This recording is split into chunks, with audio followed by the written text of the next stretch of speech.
That's a clear, big runaway number that People's Pulse is giving again to the National Conference. The people of Kashmir and the people of Jammu will be absolutely thrilled. We've not had one single major instance of disruption, violent disruption of the poll.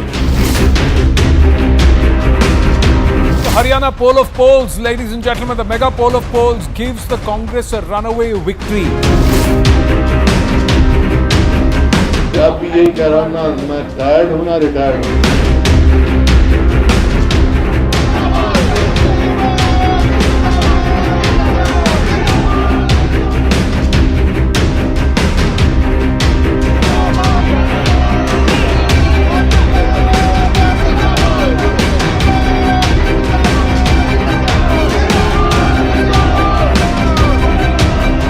I'm very grateful to her, to Mrs.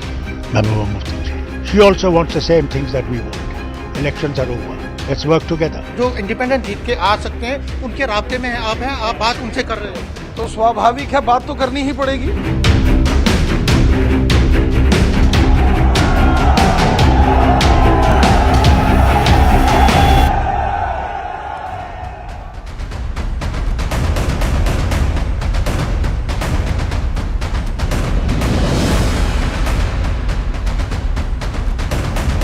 Namaste, Jai Hind, and it's the big battle for the states, ladies and gentlemen. The one union territory that is going to the polls to vote for its local assembly after 10 years and also 5 years since the abrogation of Article 370. A lot of eyes are very keen to see how the people of Jammu and Kashmir have voted and what the kind of mandate is. The counting will get underway in just a short while from now. Haryana is the other big state.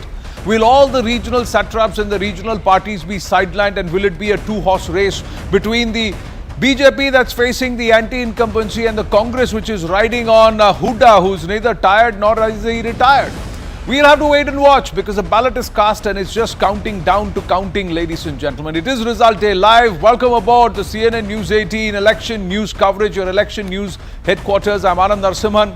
With me, Managing Editor CNN News 18, Zaka Jacob, as always on the magic wall. It's not plotting as of now, just in about 60 minutes from now, it'll all start plotting, Zaka. Yeah, it's all grey right now, much like the Delhi skies this morning, but in about an hour's time at 8 o'clock, when the EVMs are unsealed and the numbers start pouring in, you'll see a riot of color, whether it is saffron or blue or green or yellow.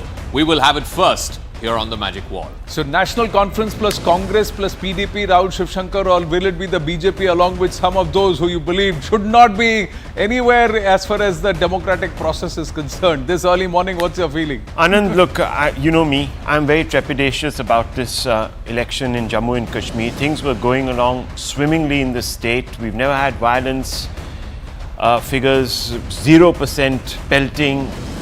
We've just had a great spring in Kashmir, and suddenly the Supreme Court sworn in with its judgment, and I think quite prematurely decided to hold elections. Why ever they did it, I don't know, but I think the stage is set for some amount of horse trading. There will definitely be a lot of maneuvers in the background, and I just hope that the governor, who has acquired some powers greater than even the governor, the lieutenant governor enjoys here in Delhi, retains those powers, because I don't want this state to be slipping in to the hands of all of those who put it there in the first place, to be very, very honest. Well, that's for the voter to decide. They've seen 5 years under a central leadership and also administration under the aegis of the LG's office and via the centre, and now they're going to have some of those politicians back again. Do they really want to get back into that route, or will they decide, think smartly, we'll wait and watch? But this is what the exit poll of polls say, the mega poll of polls, ladies and gentlemen. Haryana, 46 to win, 90 seats in the assembly, and there you go. Most of the pollsters, in fact all of the pollsters, have given the Congress party a runaway victory. So huge anti-incumbency that's being faced by the BJP, and despite a change in the leadership ahead, just on the cusp of the Lok Sabha elections, they did lose about 5 seats there. They got only 5 out of the 10 Lok Sabha seats. Will they lose further traction? And has the Haryana voter already decided that enough is enough? We have had 10 years of a non-Jat leadership under the BJP. We need to get back to the leadership of the Jats under Bhupinder Hooda. We'll have to wait and watch, but that's what the pollsters say. Overall, somewhere anywhere between 55 to 63 seats. That's what's predicted for the Congress party. Many believe if it's a two-horse race, then they should be taking everything. They should just be sweeping Haryana. Let's look at Jammu and Kashmir quickly. Jammu and Kashmir right now, Assembly, the polling has been conducted for 90 seats. 46 is the halfway mark. There will be 5 more nominations by the LG. So that house will go up to 95, ladies and gentlemen, before they sit down to actually start governing the place. And they will, these 5, once they are nominated, they will also have a say in the floor test. So that could all throw a mix, and that number of 46 could go up to 48. But overall, it's the Congress National Conference. That's the combination that seems to be in pole position to form government, and they are a pre-poll alliance. So if they emerge as the single largest combined, the LG will have to invite them to form government first. If otherwise, it's the BJP that emerges as the single largest party, which however looks very unlikely based on the exit pollsters. Then the BJP will have to get that number. You will have to have 48 in your kitty minimum. Just keep that in mind overall. Aman Sharma, Pallavi Ghosh have tracked these elections. Aman has also tracked these elections from beyond Bharat's shores, because you've been covering some interesting trips of the Prime Minister to the US. But Aman, what's your sense before you left? You travelled to Haryana, you also travelled to Jammu and Kashmir. Well, Anand, I think Jammu and Kashmir, BJP is clearly looking at a very good showing in the Jammu region. That is what they're looking, 43 seats in the Jammu region. They want a very good showing, maybe even 70 to 80% of the seats here, and then back on the independents as well as those, they are silently backing in the valley to win. Because BJP sources have been very clearly saying that nearly 25 to 30 candidates in the Kashmir valley, which are independents or other parties in the NC and the Congress, could win. The BJP's big hope in Jammu and Kashmir is a good showing in the Jammu region, and good showing in the Jammu region also because the abrogation of Article 370, other issues like the decrease in terrorism, the zero stone pelting, hartals having gone, it has had good resonance in the Jammu region as well as in Kashmir region. But in Kashmir region, I think the BJP is banking more on the independent this time. Let's see what happens. And opposition is already alleging that BJP is beginning from 5 seats because the 5 nominated members in the new JNK Assembly, senior BJP leader has said all will be from the BJP. Everybody will tend to swing whichever way the hawa jis taraf beh rahi hai, rukh jis taraf beh raha hai. But Jammu is a critical aspect because many believe, Pallavi, that BJP is not so strong in Jammu as on the face of it. Have they made some ground?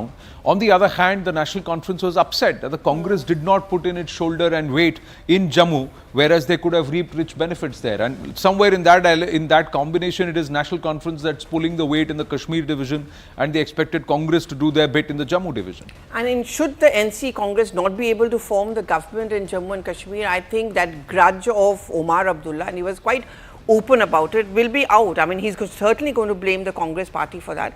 And for many of us who cover the Congress party, we were also a little baffled actually that, why is it that the Congress, which could have done or could have shown up a good performance in Jammu, did not even bother to make that effort. I mean, I remember Rahul Gandhi went in to do just 2 or 3 odd rallies. Priyanka Gandhi Vadra did not even do that. One last day she went, and that's only after Omar Abdullah made the point that why is it that the Congress party is not going there. So it's like a complete giveaway and giving it on a platter to the BJP because Jammu is for them to take. But yes, I think the story today is not going to be so much Haryana. I think it's going to be really J&K who really forms the government, because for the BJP, after revocation of Article 370, talking about normalcy in the valley and in Jammu, it's very important for them, politically speaking, to form the government over there. So you feel Haryana will be run away for the Congress? It's a settled. Well, I'm going by the exit polls. I mean, I'm like Rahul, I'm very, very careful. But yeah, I think the Congress party certainly does have that edge. But in Jammu and Kashmir, the thing is those 5 MLAs that we are talking about, the right which the LG has, that stoked a lot of controversy. They are going to be a decisive factor. The independence, I mean, Engineer Rashid, did you hear the comment which Omar Abdullah made yesterday, that he makes a trip to Delhi and he speaks the language of the BJP. So yeah, it's going to be an interesting one. Coming from netas who are past masters in perfecting this dual folk tongue kind of thing, they speak one language in Delhi and another language when the moment they touch down in Srinagar. That's the allegation against some of these Rivayati parties of Jammu and Kashmir. Now let's go across to our reporters and understand what's happening on ground in Haryana. Sharon joining us from Rohtak, Arun Dhanta is joining us from Kurukshetra, Yash Koel is right outside Kumari Shelja's residence. Sharon, Arun and Yash, good morning. Sharon, whereabouts are you and what's the conversation on ground this result day live morning in Haryana? Well, Anand, I'm outside Bhupender Singh Huda's residence, and you can see slowly the supporters are in fact coming in. Right now, there are no much activity. People are in fact coming in and joining at the Huda's residence here in Rohtak. But pretty much confident. They have in fact been saying that the exit poll have been in their favor. Apart from that, the internal survey has also in fact predicted around 55 to 60 seats for Congress in Haryana. And apart from that, they last night there has in fact been a meeting where all the leaders, all the candidates have been told that they should not be overconfident. They need to guard the strong rooms. All supporters need to guard the strong rooms. Apart from that, whenever the numbers are coming, whichever, how doesn't matter how many rounds are there, they need to be there for all the rounds, and until and unless the counting is not completed in each of the constituencies, the candidates will not move from there, and they will have to take their certificates once the counting is done. So this is what the message that has been sent by the AICC General Secretary to all the candidates of Haryana. The observers, Ajay Makhan, Ashok Gehlot, have also been asked that they need to be very alert, need to track all the developments that are happening in Haryana. So right now, you can see the supporters who have in fact gathered here. Let me speak. Exit poll आप लोगों के पक्ष में है, क्या लगता है, क्या माहौल है? हाँ, हमारे पक्ष में है, 70 सीट आएंगी मैडम, 70 प्लस। आपको क्या लगता है? ये तो पब्लिक को पता है, आप लोगों को पता है 10 साल में क्या किया है। बेरोजगारी, भ्रष्टाचार और जो है ये आंदोलन, किसान आंदोलन, ये मुद्दे हैं। हर वर्ग परेशान है। मतलब जीत रही है कांग्रेस, आप ये कहना चाहते हैं? निश्चित तौर पे 70 प्लस कांग्रेस आएगी और चौधरी भूपेंद्र सिंह हुड्डा जी इस प्रदेश के मुख्यमंत्री बनेंगे। अच्छा, भूपेंद्र जी मुख्यमंत्री बनेंगे। So the sense and the बनेंगे, जनता की डिमांड पे बनेंगे। जनता की डिमांड पे बनेंगे। Sense in the Huda camp, Sharon. Yeah. So what they are saying is that if they are winning, if the Congress is taking, and if it's a two-horse race, Rahul Shivshankar, if it's a two-horse race, Congress and the BJP, then the Congress will sweep it. It'll go 70 plus. There's no reason why it should stop at 55 or 60. Absolutely. Look, this is basically what many analysts have been saying, that if this is a two-horse race, expect exactly what happened in 2024 Lok Sabha elections, just transpose that result onto an assembly map and you'll get the picture. But interestingly, even then, and you can argue that the Prime Minister was on the ticket and so on and so forth, but even then the Congress was actually too short of even the BJP. Now, what needs to happen, it's not as simple as that. What needs to happen is that the Dalit vote that came to the Congress and the OBC vote, the other OBCs apart from the Jats, will they remain with the Congress as they perhaps did, at least to great proportion, in this 2024 Lok Sabha election? Will that actually happen? And that's really where we have to be looking very closely at the magic wall, Zach, because that is the projection, will the Dalits, will the OBCs stay? That's the fundamental question. And we'll take question. it back to Arun Dhanta and Yash on ground. The reason, and I keep going back to this, the reason why the BJP was able to, through the skin of its teeth, by the skin of its teeth, win Haryana or wrest Haryana in 2019 was because the Jat vote split almost evenly between the JJP and the Congress. But while the focus is so much on the Jat vote, if you look at what happened in the 2024 Lok Sabha elections, it was split 5 seats to Congress and 5 seats to BJP. But how did the community vote split? So I'm going to put out the filter, which is the BJP leads as far as 2024 is concerned. First, let's take a look at the Jats. So the BJP's bulk of the BJP's support are in these two corridors. This is called the GT corridor, which is Panipat, Sonipat, Karnal, going all the way up to Ambala and then further into Punjab. And then there is the southern sort of stronghold, which is Gurgaon, Faridabad, largely the urban part of the state bordering the national capital region. So these are the two pockets of support that the BJP has. Essentially, these are their firewalls, the Saffron wall as they call it. Here, the BJP, if you were to transpose the Lok Sabha results, 5 Lok Sabha seats into assembly constituencies, the BJP would end up with 44, 28 of which were seats that they had won even in 2019. So the worst case scenario possibly, the bottom line for the BJP is 28. The Congress, the starting line is 12. Now if you were to impose the Congress's leads in 2024 Lok Sabha onto the Vidhan Sabha, you can see the regions are different. This is of course the Rohtak belt, which is the stronghold of the Hudas. There's also a huge bunch of seats that have come from the Sirsa belt, which is where Kumari Selja hails from. There is of course the Dalit vote there as well. There's the Dera vote in this whole Sirsa belt, which is also very crucial. So if you look at the map for the Congress, it's very different. You don't see much here in this GT corridor. You don't see much here in the Gurgaon, Faridabad urban belt of southern Haryana. Much of their wins are in this Jind, Hisar, Sirsa, the Rohtak belt. Here, the Congress would have got 42. So the starting point for the Congress is 20 seats. These 20 seats are virtually almost assured for the Congress party, just like 28 were virtually assured for the BJP. The question is, where do the others go? Even in the Lok Sabha, even in Lok Sabha 2024, in these seats, the JJP had 20% vote, which means 1 out of 5 voters were voting for the JJP.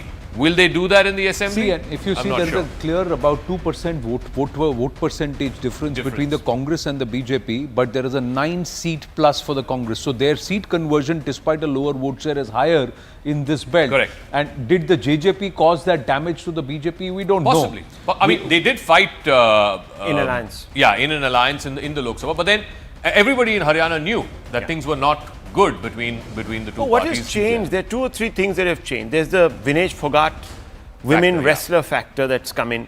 There's also, of course, been a protracted disillusionment amongst Jats and farmers. And then, of course, there is the shadow of the Agniveer. Yeah. So all of those things have sort of come into the picture that perhaps weren't quite there in 2019. Yeah, and that's also led to the JJP sort of snapping It's as Mr. Huda said, Kisan, Jawan, Jawan, Pehlwan. Absolutely. All three. So there are these 3 understated... Let's ask Arun and Yash what their sense is. Arun, whereabouts are you? You're in Kurukshetra, we're given to understand.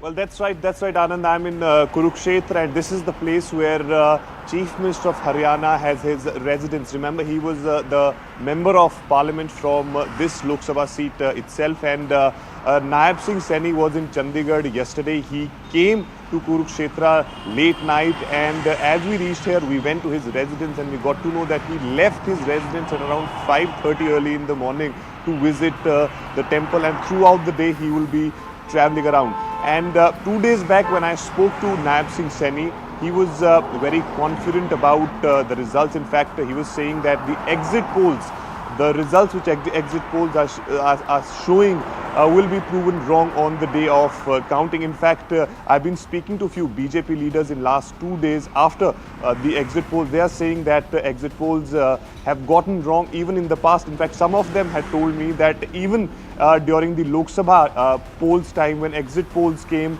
they were projecting BJP's full majority, and still they got 240. So some of the BJP leaders were even saying that. But as far as, of course, as you were also discussing, that what BJP has realized in the results of 2024 Lok Sabha polls is that Dalit votes which got damaged and which went away to the Congress party in those polls. So therefore, they have, of course, had their strategies that how they would gonna get those votes back to their fold. And of course, as in last 6 months, ever since Naib Singh Saini has taken over, there are a few decisions which he has taken, which of course includes providing MSP on 24 crops and increasing the creamy layer for the OBC's reservation from 6 to 8 lakhs, and the jobs right, which he provided. So though essentially he had 56 days to work, because other time there was a model code of conduct. So the people who are praising Naib Singh Saini, that they are saying that in last 6 months he had done good job, and perhaps that will sail them through.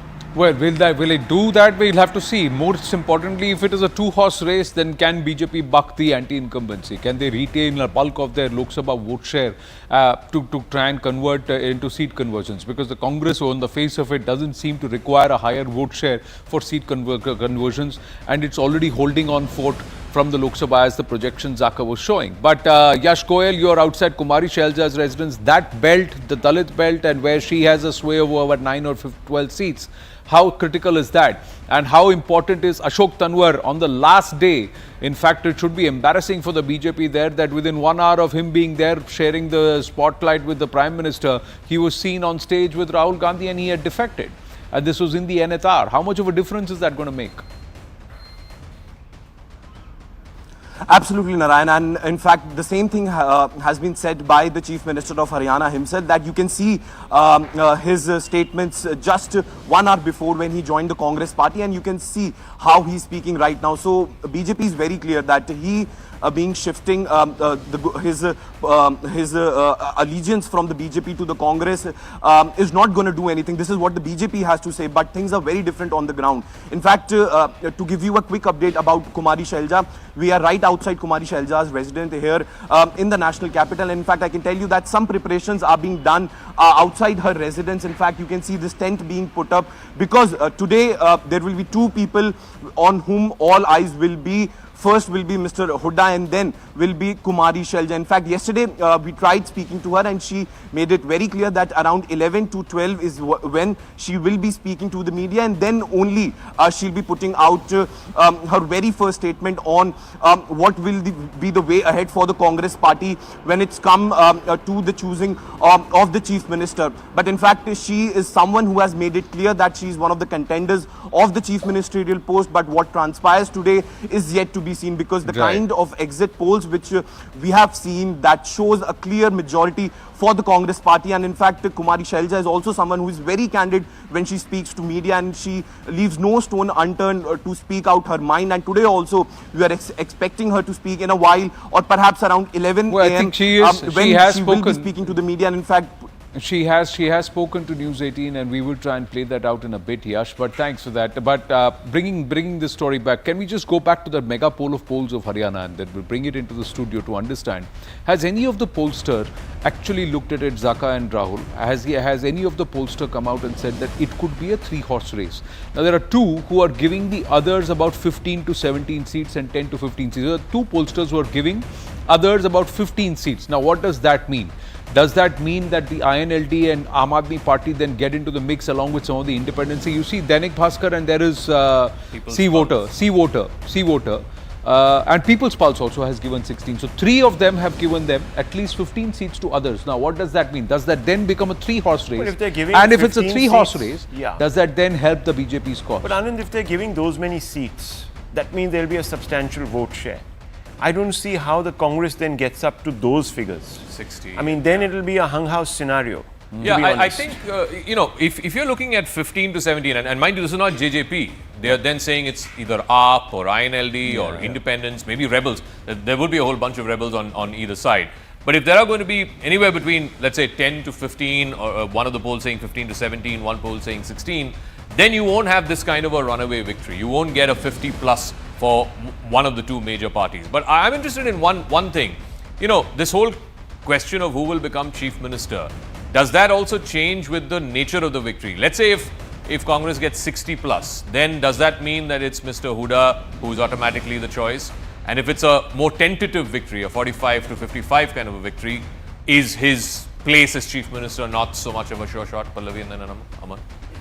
I think it's, I think the Gandhis particularly have already made up their mind that in Haryana at least, the Hoodas are going to get the lion's share. I mean, for example, Kumari Shailja being removed as a PCC chief and Bhupinder Hooda's person being made the PCC chief, I think was the first big indication that this election is going to be about the Hoodas. And very quickly, Zaka, I remember there is this, there is this whole PR agency which has been hired, that Sunil Konagalu agency.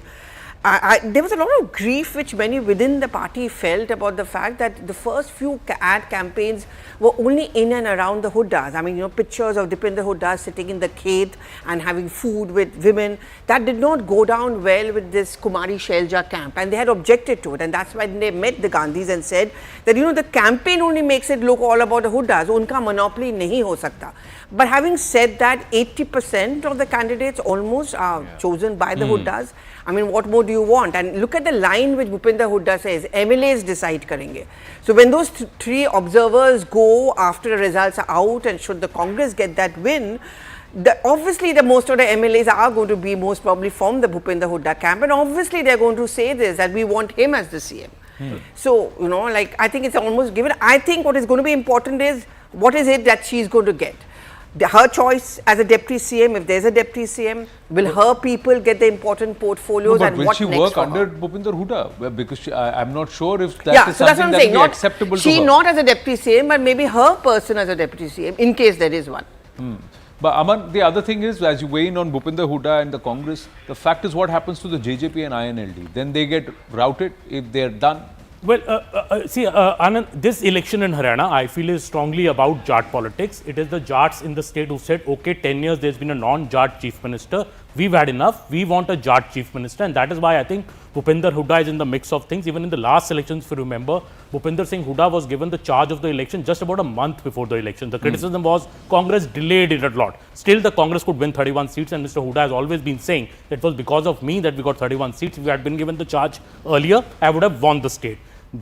Congress did the course correction, gave Mr. Hooda a charge very early this time. The results were there in the Lok Sabha elections. 5 out of the 10 seats were won by the Congress. It is very clear. I think if Congress wins 50, 45, 60, Mr. Hooda is going to be the chief minister. There is no doubt about it. And this is in sharp contrast to what is happening in the BJP camp. Manohar Lal Khattar, chief minister of almost 9 years, but heavy anti-incumbency, you know, and BJP, I think, delayed it a lot in removing Mr. Khattar. It should have done it at least a year before the election. They did that earlier in other states like Gujarat and Karnataka, and, you know, other states where in Gujarat at least they won, and Uttarakhand as well.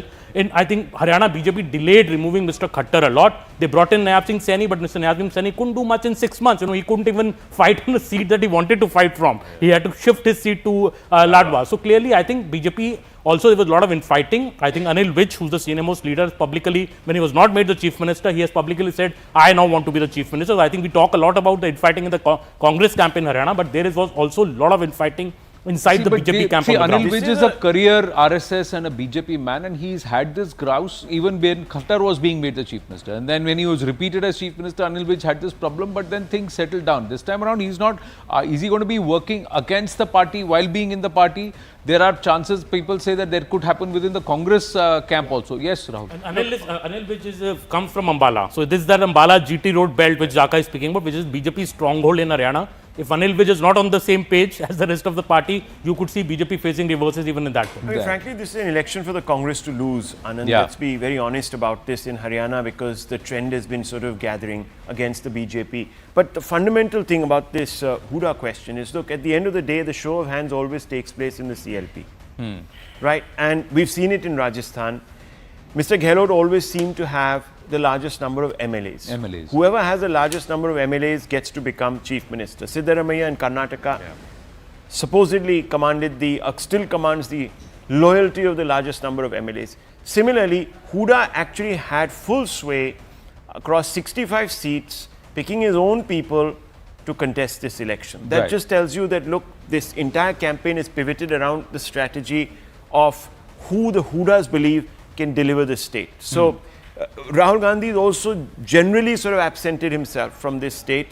Priyanka Gandhi did a couple of 3 rallies where she made a couple of remarks. But unfortunately for the BJP, they have to come to terms with 2 or 3 things. And we'll have to see at the end analysis how much of the vote share the BJP continues to hold on to. If they've significantly lost a lot of vote share, then this is a great message for them to sort of very quickly comprehend. If they haven't, then is this really an anti-incumbency vote, or is it just the fact that perhaps they picked the wrong face, they alienated the Jats, which they shouldn't have? However it happens. Now, let's say if the Congress comes back to power, as the exit polls suggest, and it's Bhupinder Hooda who's on the chief minister's chair, how does that change the politics and the dynamics for the Congress? Does that then open the roads for protesters coming in from Punjab all the way to Delhi? Does that then mean that a huge number of Congress cadre will start pouring into Delhi at the drop of a hat? How does that then build the whole mahal for Congress ahead of the Delhi elections? Because one of the things that the Congress has decided that they will not go with the AAP in Haryana is because they know that it's going to affect their chances in Delhi. The other factor also is, let's say if Jammu and Kashmir, if NC and Congress are within striking distance of power. So all of North India, the northern part of India, from Jammu and Kashmir, Himachal, Punjab, Haryana, all the way up to Delhi, will be ruled by non-BJP governments. Except for Uttarakhand, that just stands out separately. But other than that, it's all being ruled by opposition states, and I think that will have a knock-on effect when UP goes to polls in 2 years from now. It'll have a knock-on effect when Bihar goes to polls next year. Even immediately down west in Maharashtra. It'll have an effect in Maharashtra as well. The other critical thing, and I think this is where Rahul Gandhi clearly is shaping his politics as he is the icon or the messiah of the Dalits, right? He saw evidence of it. I mean, whatever the strategy was in the Lok Sabha elections, it worked for the Congress. It worked in places like Uttar Pradesh. It definitely worked in Maharashtra.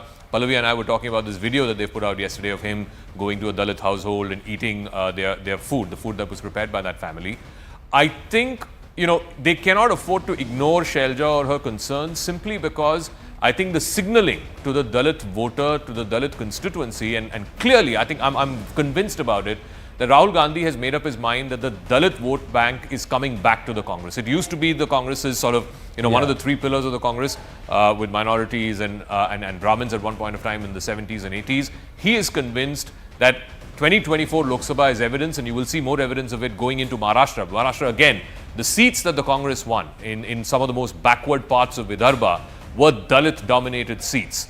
So they cannot afford to, shy away or discard Shailja. She will have to be accommodated in some form or another, if for nothing else, but for this preserving this all-India Dalit vote bank, which the Congress Maharashtra is convinced Muslim, is coming back to Adivasi, it. Dalit and Maratha. So that's the combination that the opposition is trying to look at. And once again, what is the messaging? If there is one aspect that Hooda won you the election. The other aspect is for the next 6 months or 1 year, let's just give Kumari Shailja the spotlight, because then she is the first woman Chief Minister of Haryana. She is the first Dalit Chief Minister of Haryana. All of these things were woman and Dalit together. And then what is a plank? See, they attempted that with Charanjit Channi in Punjab. That's exactly what they tried to do on ground. Well, in about 30 minutes time, we'll have counting getting underway. But your thoughts on Haryana? Do you think this is going to have this knock-on effect, and how is it going to change the dynamics of politics? Because the same thing, we'll take that story forward into Jammu and Kashmir after this. Pallavi and Aman. First election of Rahul Gandhi as an LOP.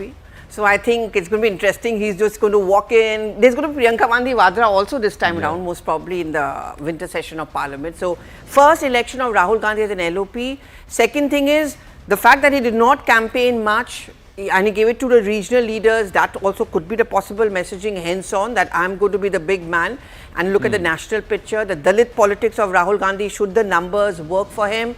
First election again where the AAP Congress alliance fell off because of Bhupinder Hooda, a regional leader, thought it was not going to work for them. Will it have an impact immediately on Delhi elections? Will AAP and Congress go separately? I think these are the important questions which the results may raise, should the Congress party win in Haryana. You think there'll be a press conference in the afternoon? Yes. Rahul Gandhi will definitely come to the Congress. No, if it's a runaway victory, he must, and they will. The Congress will project Rahul Gandhi as the victor. They had done that on the day of exit polls itself. But it's also how this, politics, the way it's being stitched from Bharat Jodo onwards, and if it's a concentrated politics and the way they are doing that, he's decided that in regional chatraps and regional, I will give them their space. I will not go there to queer the pitch. But if things work out well, I will bask in the sunshine while I'm doing whatever I am doing. He's already moved into Maharashtra. He's not, so he's also learned something where the BJP looks beyond the polls into the next level. Has the Congress also picked up the leaf, or are they going back to their old playbook? We'll have to wait and watch how it pans out. Aman and then Rahul. Well, Anand, I think BJP government in Haryana, when it came into power, 10 years back, and after that, I think a big credit to them was cleaning up the corruption in the state. This is a state where former chief ministers have gone to jail in recruitment scams, from the Chautalas to others. But BJP cleaned up that system, and that is what always they fought the elections on, that we run a corruption-free government, something which was afflicted, Haryana was afflicted with. But I think now, in this election, the things have completely changed. Despite that allegations and despite the corruption allegations even against the Hooda family, I think everything that has been ignored by the electorate in this election. This election is all about getting the Jat pride back. BJP tried a big experiment in Haryana by going in for a non-Jat leadership for 10 years. It worked for some extent, but I think even in the last assembly election, the signals were very much clear that Haryana was eager to get back a Jat CM. It became even more clear in the Lok Sabha now. In this election, I think it will be even more clear today. Somewhere it rankles that you make allegations of corruption and then you don't seem to be acting on it. You have not convicted people when you have charged them. You've made allegations, you played your politics, and for a decade, it's just gone into Thanda Basta. That's one part. The other part is that have you actually been able to win over in the sentiment aspect of it? The whole wrestler politics was, it was all done to try and whip up this Jat sentiment, because largely it was the Jats who were from Haryana who were dominating the wrestling scene, and the whole controversy, could that have been managed better? Did they not see light? The other thing is the farmer protests.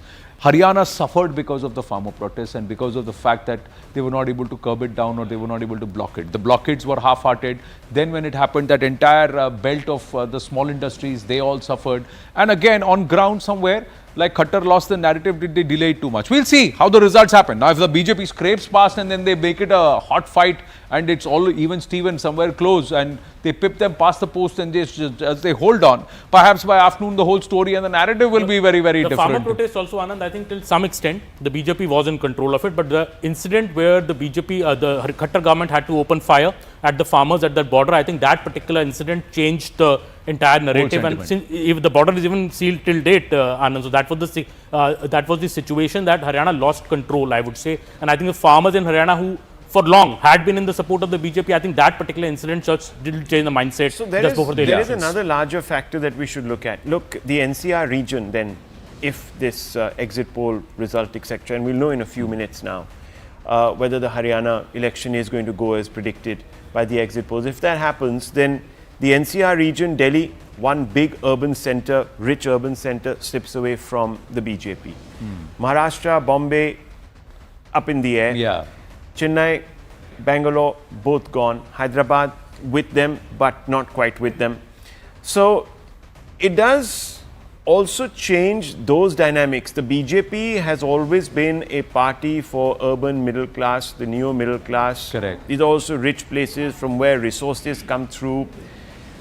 That will have a very big impact. Now, whether the corporates will gravitate towards the Congress, given Rahul Gandhi's sort of antipathy to the rich suit boot sarkar, people, I don't know about that. But fundamentally, there is this issue. Secondly, one must remember that, look, we're talking about a resurgent Congress after 10 years. So nothing can be written off in politics. You might have a string of state election reversals for the BJP, but that doesn't mean that they're out of the contest in any which way. They still have the most popular leader across India, pan-India.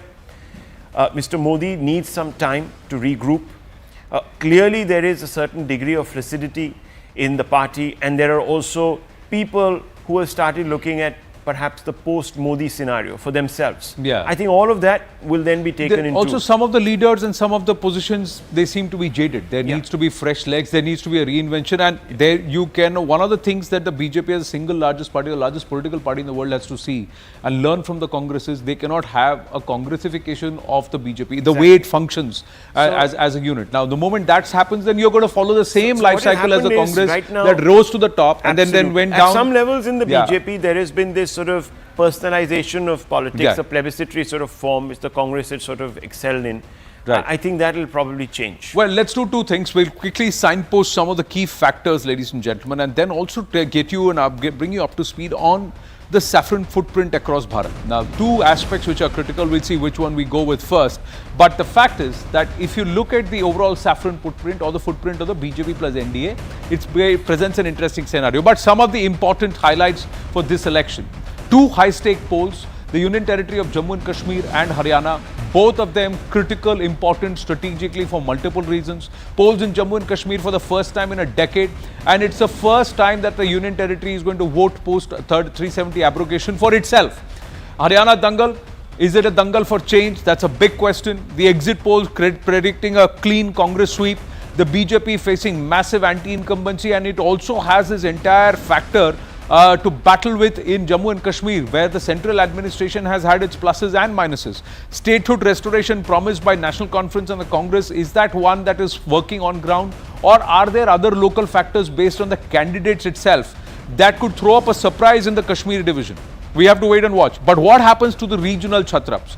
If the JJP, INLD and the PDP and the National Conference, all of them don't do very, very well in Haryana or in Jammu and Kashmir, what does that mean? Is there a resurgence of the two-horse fight in Haryana? And also, will we see new, fresher political faces on the political landscape of Jammu and Kashmir? We'll have to wait and watch. These are some of the things that we need to look on result day, on counting day. We've just got just under 23 minutes now before counting gets underway. Now, this is the Saffron footprint that I was talking about. 7th of May 2014, the NDA ruled in just 7 states in Bharat.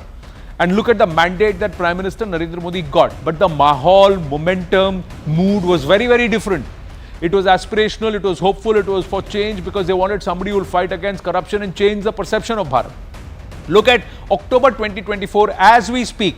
It's the Union Territory of Jammu and Kashmir and Haryana which are going to polls. But even now, the NDA is present in 20 states across Bharat. So that footprint has not gone down. That footprint remains. It's actually stronger than ever before.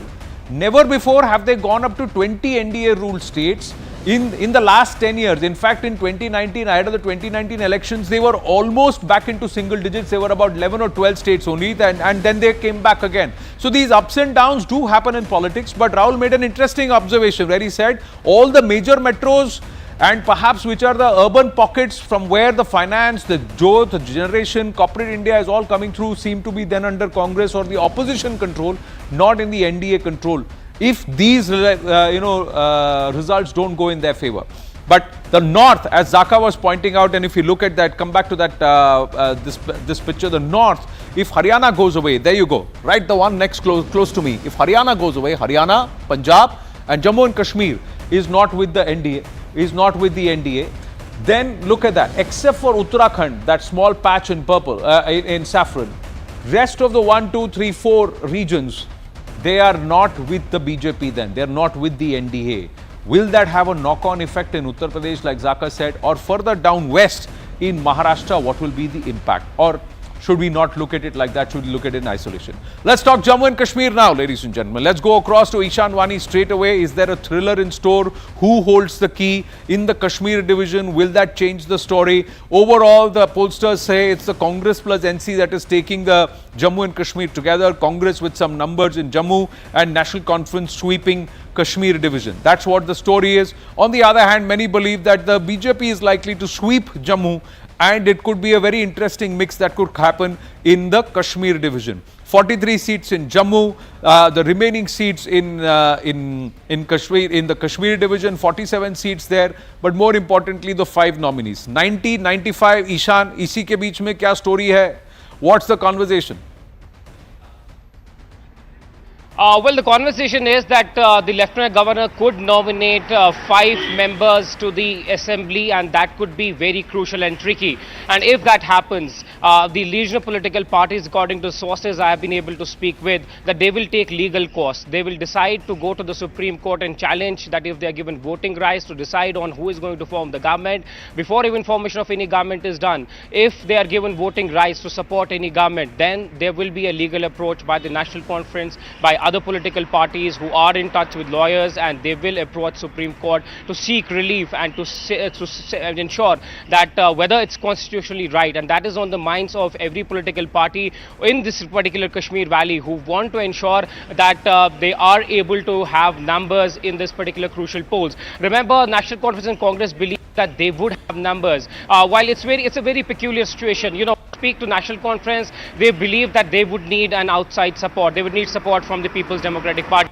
While the PDP believes that the National Conference and Congress will be able to form government on its own, and they won't need the support of their party. While you have the BJP on the other hand, they believe that they need support of at least 10 independent candidates in order to be in a position to form any government. It's very clear that the BJP understands that they would need support in Kashmir Valley, and that's why you have the BJP trying to reach out to the like-minded candidates who are fighting as independents. They might not necessarily be part of any party.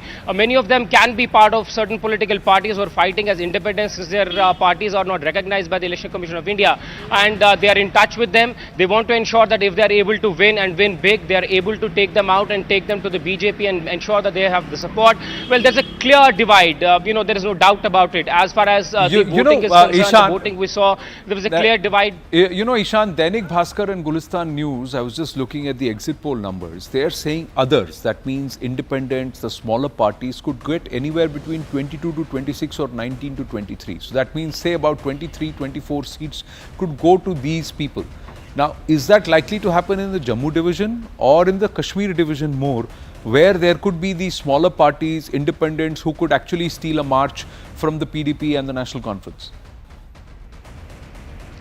Well, in Jammu, definitely there are certain independents who are believed to have an edge in certain seats. Now, many of them are part of political parties like Congress. Some of them have been previously MLAs with other political parties, but because they did not get tickets, so that's why they have chosen to fight independently in this election. And some of these seats include Sri Mata Vishnu Devi seat, where BJP is believed to have an upper hand. But now, one of the candidates who is fighting there as an independent, he's believed to give at least BJP a very tough fight, and if he's able to win there, so that seat will be critical for them. There are at least 4 such independent candidates in the Jammu region which BJP believes that they could win, and that's why they are also in touch with them. But the big margin of independence winning will be coming from Kashmir. There are regional political parties which are like-minded, but Sajad Loan, who traditionally or generally is believed to be close to the BJP, at least in the last Lok Sabha polls, has said that he wouldn't support any communal forces and he wouldn't support any such political party. Whether or not he holds true to his statement, that will be interesting to see. But definitely parties like Apni Party or any smaller little parties like Jamaat-e-Islami, whether the Jamaat-e-Islami backed independent candidates will support the BJP, because all of them are fighting as independent candidates and seeking their ban to be revoked. Similarly, you also have parties like AIP. Engineer Rashid-led party is not a recognized party, so most of them are fighting as independents. They have different symbols. So let me put in a what-if scenario for you. What-if scenario, that is 32 seats for the BJP and 33 seats for the National Conference. What happens then? Well, it will be a very difficult situation. There could be an hung assembly, and it will be difficult for any political party to prove numbers, because at the moment it seems like any regional political party or independent candidate who goes towards the BJP, they will believe that their political prospects will be down in next coming elections.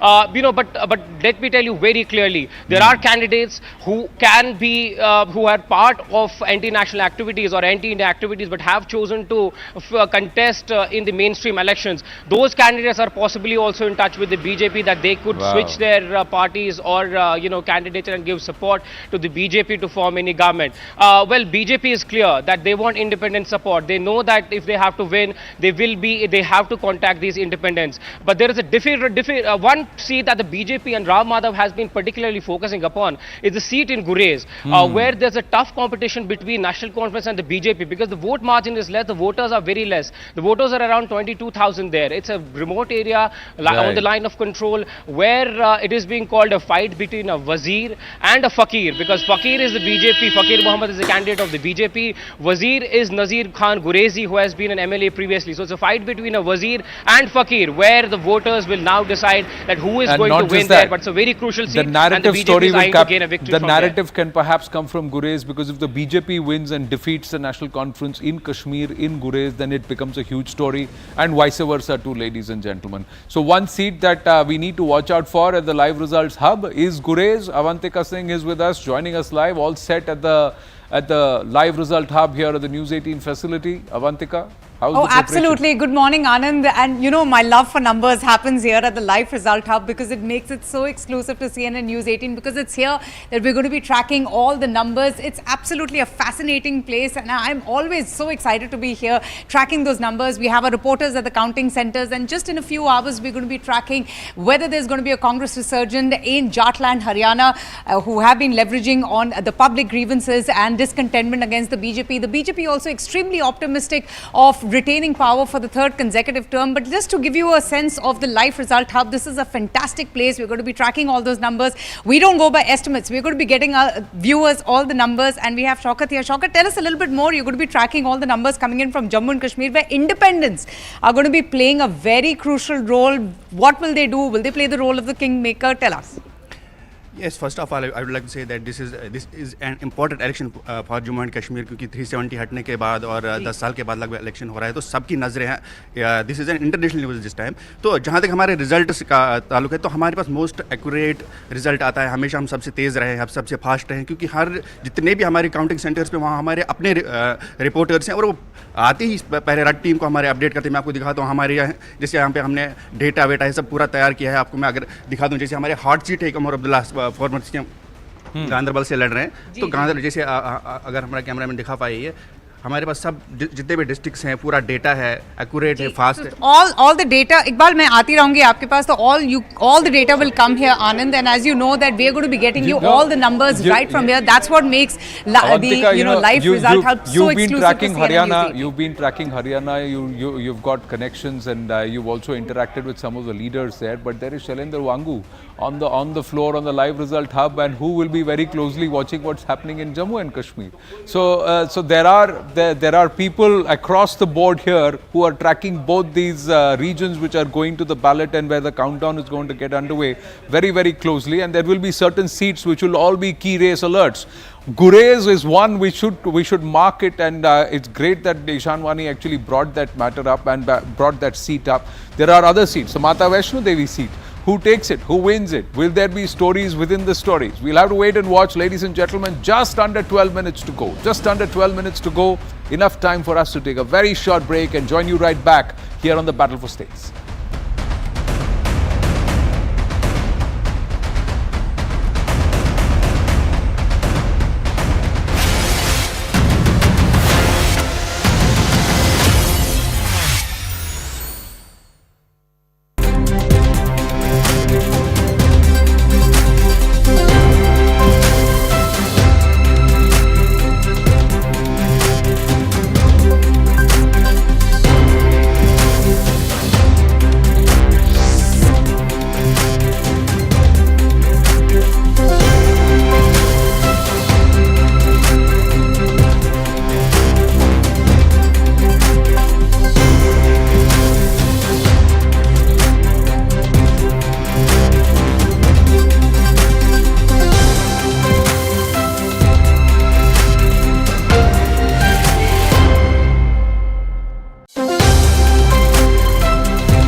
बनते हुए दिखाई है? देखिए, क्योंकि exit poll उन्होंने अपने तरीके से वो करते हैं, हमें कोई उसको ऊपर आपत्ति नहीं है किसी प्रकार की, परंतु उसके साथ साथ अगर हम राजस्थान का जब चुनाव था वहाँ भी एग्जिट पोल आए थे, मध्य प्रदेश का जब चुनाव था वहाँ भी एग्जिट पोल आए थे, छत्तीसगढ़ का चुनाव था वहाँ पर भी एग्जिट पोल आए थे, उत्तराखंड का चुनाव था वहाँ भी एग्जिट पोल आए थे।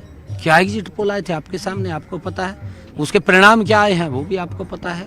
और सेम पोजीशन यहाँ है, यहाँ पर हरियाणा के लोग भारतीय जनता पार्टी नरेंद्र मोदी जी से प्यार करते हैं और उन्होंने ईमानदारी से काम किया। हमारी सरकार ने ईमानदारी से प्रदेश को आगे बढ़ाया है और लोग चाहते हैं कि यही सरकार बननी चाहिए और बन रही है। लोगों का जो आशीर्वाद है, लोगों का जो स्नेह है, लोगों का जो प्यार है, कमल के फूल के साथ। आखिरी सवाल सीएम साहब, आज आपकी जो दिनचर्या है वो क्या रहने वाली? अभी आप मुझको रिलैक्स दिख रहे हैं, दिन भर की आपकी दिनचर्या क्या रहेगी? मैं पूरे इलेक्शन के अंदर कहीं दबाव में नहीं नजर आया, मैं रिलैक्स ही नजर आया। आप मेरे को कभी भी मिले होंगे, मैं रिलैक्स था, क्योंकि हमने ईमानदारी से काम किया। हमारे मन में ये नहीं है कि हमने लूट खसोट की तरफ ध्यान देना है, ऐसा नहीं है। हमारा ध्यान होता है काम की तरफ, भी हमने काम करना है और उसको लेकर के हम लगे रहते हैं। जब हमारा ध्यान काम की तरफ है तो हम रिलैक्स रहते हैं कि हमने काम करना है और करते हैं, ईमानदारी से करते हैं। बनते हुए दिखाई है? देखिए, क्योंकि शानदार जीत के साथ भारतीय जनता पार्टी और भारतीय जनता पार्टी के समर्थित इंडिपेंडेंट कैंडिडेट्स और जो भारतीय जनता पार्टी के सहयोगी मित्र दल हैं, उनको शानदार जीत के साथ जम्मू कश्मीर में बहुमत प्राप्त होगा। भारतीय जनता पार्टी 30 से 35 सीटें अपने दम पर जीतेगी।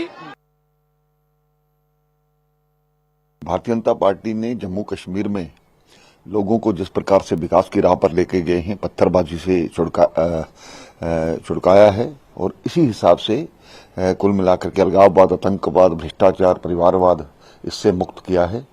तो हमें पूरी उम्मीद है कि जिस प्रकार से हम बुलेट से बैलेट की ओर बढ़े हैं और टेररिज्म से टूरिज्म की तरफ बढ़े हैं, भारतीय जनता पार्टी को लोगों ने खुल करके वोट दिया है। भारतीय जनता पार्टी सबसे बड़ा दल बन करके इस इलेक्शन में आएगा और हम सरकार बनाएंगे। भारतीय जनता पार्टी का डर सता रहा है, इसलिए सभी को इकट्ठे कर रहे हैं।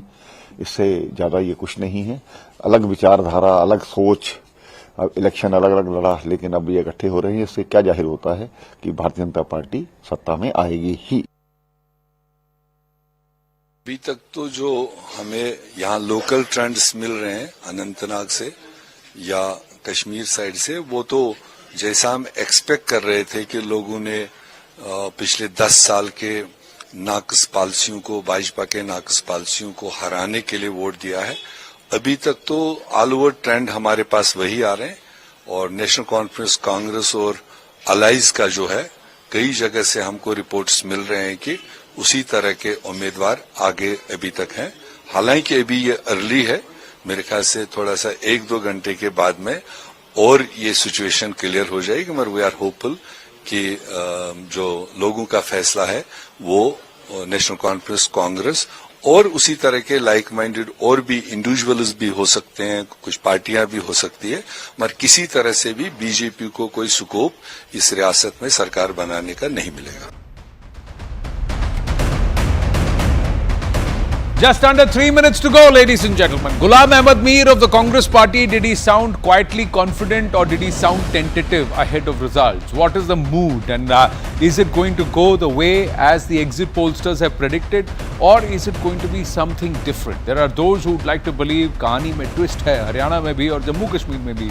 There are others who would say, बस नतीजे साफ करो, आगे बढ़ो.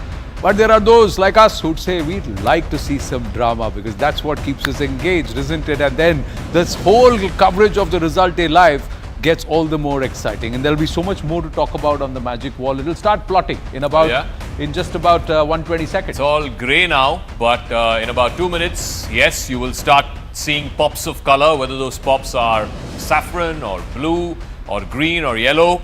For the BJP, like I've been saying, the GT corridor, this is their firewall. If you start seeing pops of blue in the firewall, then you know it's going to be a one-way street for the Congress in Haryana. Jammu and Kashmir, it's a completely unknown entity, or at least relatively unknown, because, like I said, all constituencies are new. This is the first election after delimitation. So every constituency, the borders have changed, the number of electors have changed, the profiles of constituencies have changed, and therefore we are literally in uncharted territory. Rahul Shivshankar, your expectations as we count down the last minute and a half? I know you didn't want elections in J&K, but you've got to move beyond that, Rahul. Now the elections have happened. Haryana is for the Congress to lose. From all anecdotal evidence, that's what we're hearing. They're going to do well enough to form the government there. Now, why do you sound so sad about it? What I'm looking at specifically are two things. Number one, the vote share of the Bharatiya Janata Party.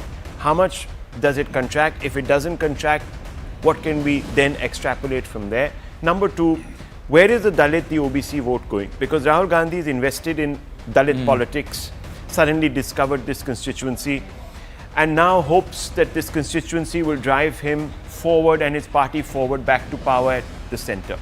So I want to actually see how the Dalits do respond in this particular state, where they actually have some sway. And the influence of the BSP, the influence of Ravan's party on the ground, does that actually change the dynamic or not? Or are the voters completely now made up their minds, at least in certain parts? Because well, we'll see. The numbers will start plotting themselves just about 15 seconds. We got the Hindi heartland. Will it have a knock-on effect? We'll see. There go. 8, 7, 6, 5, 4, 3, 2, 1, and counting begins. Tutari baj gaye, counting will begin, postal ballots will happen, but slowly and gradually the numbers will start plotting. Compared to the Lok Sabha election, should we see the numbers trickling in fast? Will we get to understand the trends faster? Pallavi, Aman, what are you understanding? Or is it going to take its time? Because the instructions from all parties is koi bhi booth nahi chhodega, strong areas nahi chhodega until all the rounds are done. Because the margins can be very, very slim in the assembly elections. Pallavi. Particularly Jammu and Kashmir. And in Haryana, of course, I mean, there are observers who are already there. So for both the parties, I mean, I can speak for the Congress since I covered the Congress, but yes, they have been very, very careful. And as Shireen also has been reporting, that big observer meeting took place yesterday. Be alert, don't be overconfident till the final result comes in. So traditionally what happens is that postal ballots are going to be counted first. So it's a union territory and a state. So that's why if you look at our screens, ladies and gentlemen, there is Haryana. The numbers for Haryana, below that you'll see, and here on the screen you will see the numbers. The first leads will emerge soon. So the breaking flashes, news flashes, and of course the updates at the bottom of the screen. Top of the screen will give you some of the top lines, editorial understanding of the numbers coming in so far. And here, on the flank here is where you will see the Jammu and Kashmir numbers. So Jammu and Kashmir, we are not separating the divisions, but we are just putting in the seats based on the alliances. That is the pre-poll alliances, not what's going to happen post-poll. The others, a lot of parties are bunched together in the others. So if you see the others numbers going up, then you must be sure that there is a new dynamic or an alternative dynamic in Jammu and Kashmir that's emerging. Let's see what the story is as these numbers start plotting themselves. First lead should come very soon. On Jammu and Kashmir, this time the postal ballots will also include Kashmiri Hindu votes. Yes. So, let's not... Kashmiri Hindu votes, West Park Hindus, exactly. Valmikis, so a lot of people who have never voted in Jammu and Kashmir for the last 7 decades, they will get a chance and they will be voting. And that's not a small number. It's more than about 2.5 to 3 lakh votes. Yes. And in various pockets, a few thousands can change the whole narrative here and there. Rashid Kitwai, what are you thinking, even as we're waiting for the first leads to come in from the live result hub and also to start plotting here? Yeah. I think Haryana is going to be very crucial for the Congress. If they get 2/3 majority, it will be it will have a huge, bring a kind of self-confidence, and there going to be no going back. In fact, it may mark, Rahul Gandhi era in Indian politics. In that sense, that first is numbers. Finally arrived. Okay, first number, Zaka and Avantika take over. First leads. Plotted on the map yet, but in Jammu and Kashmir, Congress NC has Congress got NC, two leads for the Congress NC in Jammu and Kashmir. First leads that have started coming. Ladies and gentlemen, the strong rooms are open for counting. There will be other regions in Jammu and Kashmir, smaller groups, smaller assembly constituencies, not too many voters. The counting could get over faster there, even as the ballot boxes are open. And you could have results coming in very, very soon. The first 2 leads are for the Congress and National Conference combined in Jammu and Kashmir. 1 lead for Congress in Haryana. 1 lead for Congress in Haryana coming through. So Both the scoreboards have now opened. Now they will start tickling in fast, but these are early days. The first half an hour, 40 minutes, you will see a lot of postal ballot counting votes, and they don't actually matter for much, but then in these assembly constituencies, they could prove critical. It's when round 1, round 2 starts happening. By the time we get to 4 rounds, that the leads will start really consolidating and appearing, ladies and gentlemen. Who runs away with the early leads? Are there others who play catch up? We'll have to wait and watch. 2 for the National Conference and Congress in Jammu and Kashmir, 1 for the Congress party in Haryana. That's how the leaderboards are. The counting centers are open, strong rooms are open, the counting will get underway. Counting underway for the 2 regions, Haryana and Jammu and Kashmir, the Union Territory of Jammu and Kashmir and the state of Haryana. Yes, Aarti Tikku, any morning thoughts this day morning? Did you feel that you looked at the mega poll of polls and says they've got the columns wrong? Well, I think, exit polls have lost all their credibility and nobody is going to bet on them. But my own instinct, based on what I have experienced on the ground in Jammu and Kashmir, at least I can say that it's more likely going to be a hung assembly than a BJP on the leaderboard in leads in Haryana, 3 for Congress in Haryana, 2 National Congress, National Conference, and this one in Jammu and Kashmir. Early trends are moving towards the Congress National Conference in both states. Yes, Aarti Tikku, please complete. Yeah, well, early trends, as you rightly said, are about postal ballots. But also, I wanted to make this point that displaced Kashmiri Hindus have voted even in previous elections through postal ballot. But this time, displaced Kashmiri Pandits actually did not vote in great numbers through postal ballot. So I'm not sure. A lot of them actually went back to their constituency. I know a few of them who went back to Kashmir and they voted in Kashmir. So the BJP's got 1 lead now from Jammu and Kashmir. Again, we don't know which seat, which constituency. 3 to the Congress NC, 1 to the BJP. PDP is not 4 to the Congress in Haryana, 4 leads, 1 to the BJP in Haryana, 5 out. In Jammu and Kashmir, it is 3 and 1, 3 to the Congress NC, 1 to BJP. So early leads, early on, just 5 leads on the leaderboard, and it's Congress and the Congress NC in both the regions, Haryana and there you go, 4 and 1 and 3 and 1. So that's the story. No, 5 and 2, 5 and 2. So it's starting to build up. And the leads are starting to build up, especially Haryana will start plotting faster and thicker. These are postal ballots. It will take some time for it to reflect on the magic wall. But which are these regions? And you keep saying, Zaka, as we look at Haryana, that the Grand Trunk, the GT corridor, link, Grand Trunk corridor, Ambala, 26 to 30 seats there. Yeah, that's critical. Ambala, Sonipat, Panipat, Karnal, all the way right up to Rohtak. That's the belt. Rohtak, of course, is the Huda stronghold. As far as the Congress is concerned, it's the Jat land. It is Jeend, Hisar, Rohtak, all the way up to Sirsa. And then, of course, there is the urban pocket of Gurgaon, Faridabad, Bhiwani, Mahendragarh. And, of course, there is the constituencies bordering Rajasthan. But if the BJP starts losing seats in this GT corridor, as it's called, then the firewall is breached. Then you're looking at almost a 2/3 majority for the Congress. Right now, it's looking at 5 for the Congress and 2 for now it's 6 for the Congress, 2 for the BJP and 1 for others. 1 for others. Do you think it will be a 3-cornered fight in Haryana, or is it going to be a 2-party fight, Rashid Kidwai? Because that will mean, if it's a 2-party fight, then that means the winner will take it all. I am very clear in my mind, it is a 2-party race, and there is very little scope for the third, except for 4-5 independents like Savitri Jindal, etc., who have a chance to win. But it is, 2-horse race. Now, so then the Congress should not end up at 60 seats. They should go all the way to 70, 75 seats. Yeah, yesterday I heard a pollster say that it may go up to, as I keep saying, it will be a repeat of 2009 when Congress got 67 seats. So you are confident that they will be between 65 to 70 seats. That's your understanding. Yeah. But what do you think will be the vote share difference? In Haryana, we've seen, at least I've seen instances where lesser vote share but higher seat convergence is possible. Anand, with due respect, vote share is a loser's argument. It's seats that matter in elections. And it's seats who wins, forms the government. So it is all for discussion and all. It's fine. What is the vote share and all? But loser's argument, no silver medal in politics. Look, if the BJP gets about 15 in the Jat land, if they hold on to what they were doing in 2024, they're in the picture. So we have to constantly look at that Jat land number and see where the BJP is actually getting its numbers from, whatever the numbers. It might be very difficult this time for BJP to hold on to those seats in the Jatland. So Savitri Jindal is leading in Hisar, Haryana. Key race alert that comes through. Savitri Jindal is leading. She's an independent candidate. She's denied a BJP ticket.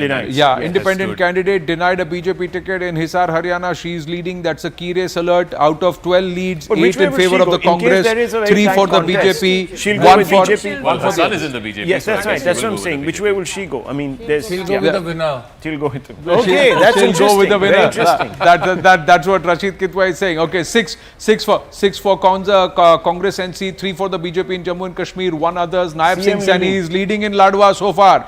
Early lead. हाँ, मैं बहुत relaxed हूँ, बिल्कुल tension नहीं ले रहा हूँ. हमारी पार्टी को वोट मिलेगा, मतदान मिलेगा, हम खींच लेंगे. That's the thought process in the BJP. A quiet confidence, or is it just that they want to put up a brave face?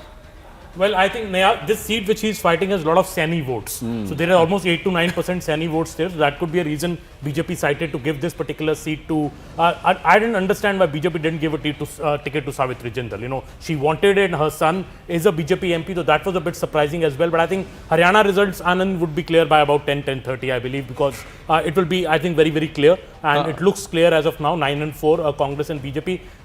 J&K, I think we have to keep a tight look on the others number. Because that will keep us, I think, here till evening, figuring out who actually if J&K is neck J&K. and neck between two parties, that is two entities, BJP and the Congress, and see if it's neck and neck, then we are in for a lot of drama, because we will have a similar scenario like in 2014, where somebody had the mandate in the Jammu division, another had a mandate in the Kashmir division, and then it was not a very natural alliance. Saila Rashid yesterday on the show at 9 o'clock was saying, on Hard Facts, was saying very clearly that she doesn't think that these third players, whether the independents, etc., are really going to have much traction. This is going to be a two-horse race. In Jammu, you're going to have the BJP, and in the valley, you're going to have the NC Congress. She doesn't believe, barring a couple of 2 or 3, she doesn't believe that they're going to get much. No, then what happens in a scenario like that? Because then it's a similar scenario to BJP, PDP. So the NC and the NC and the Congress will form the government, and it may not be that much of a struggle.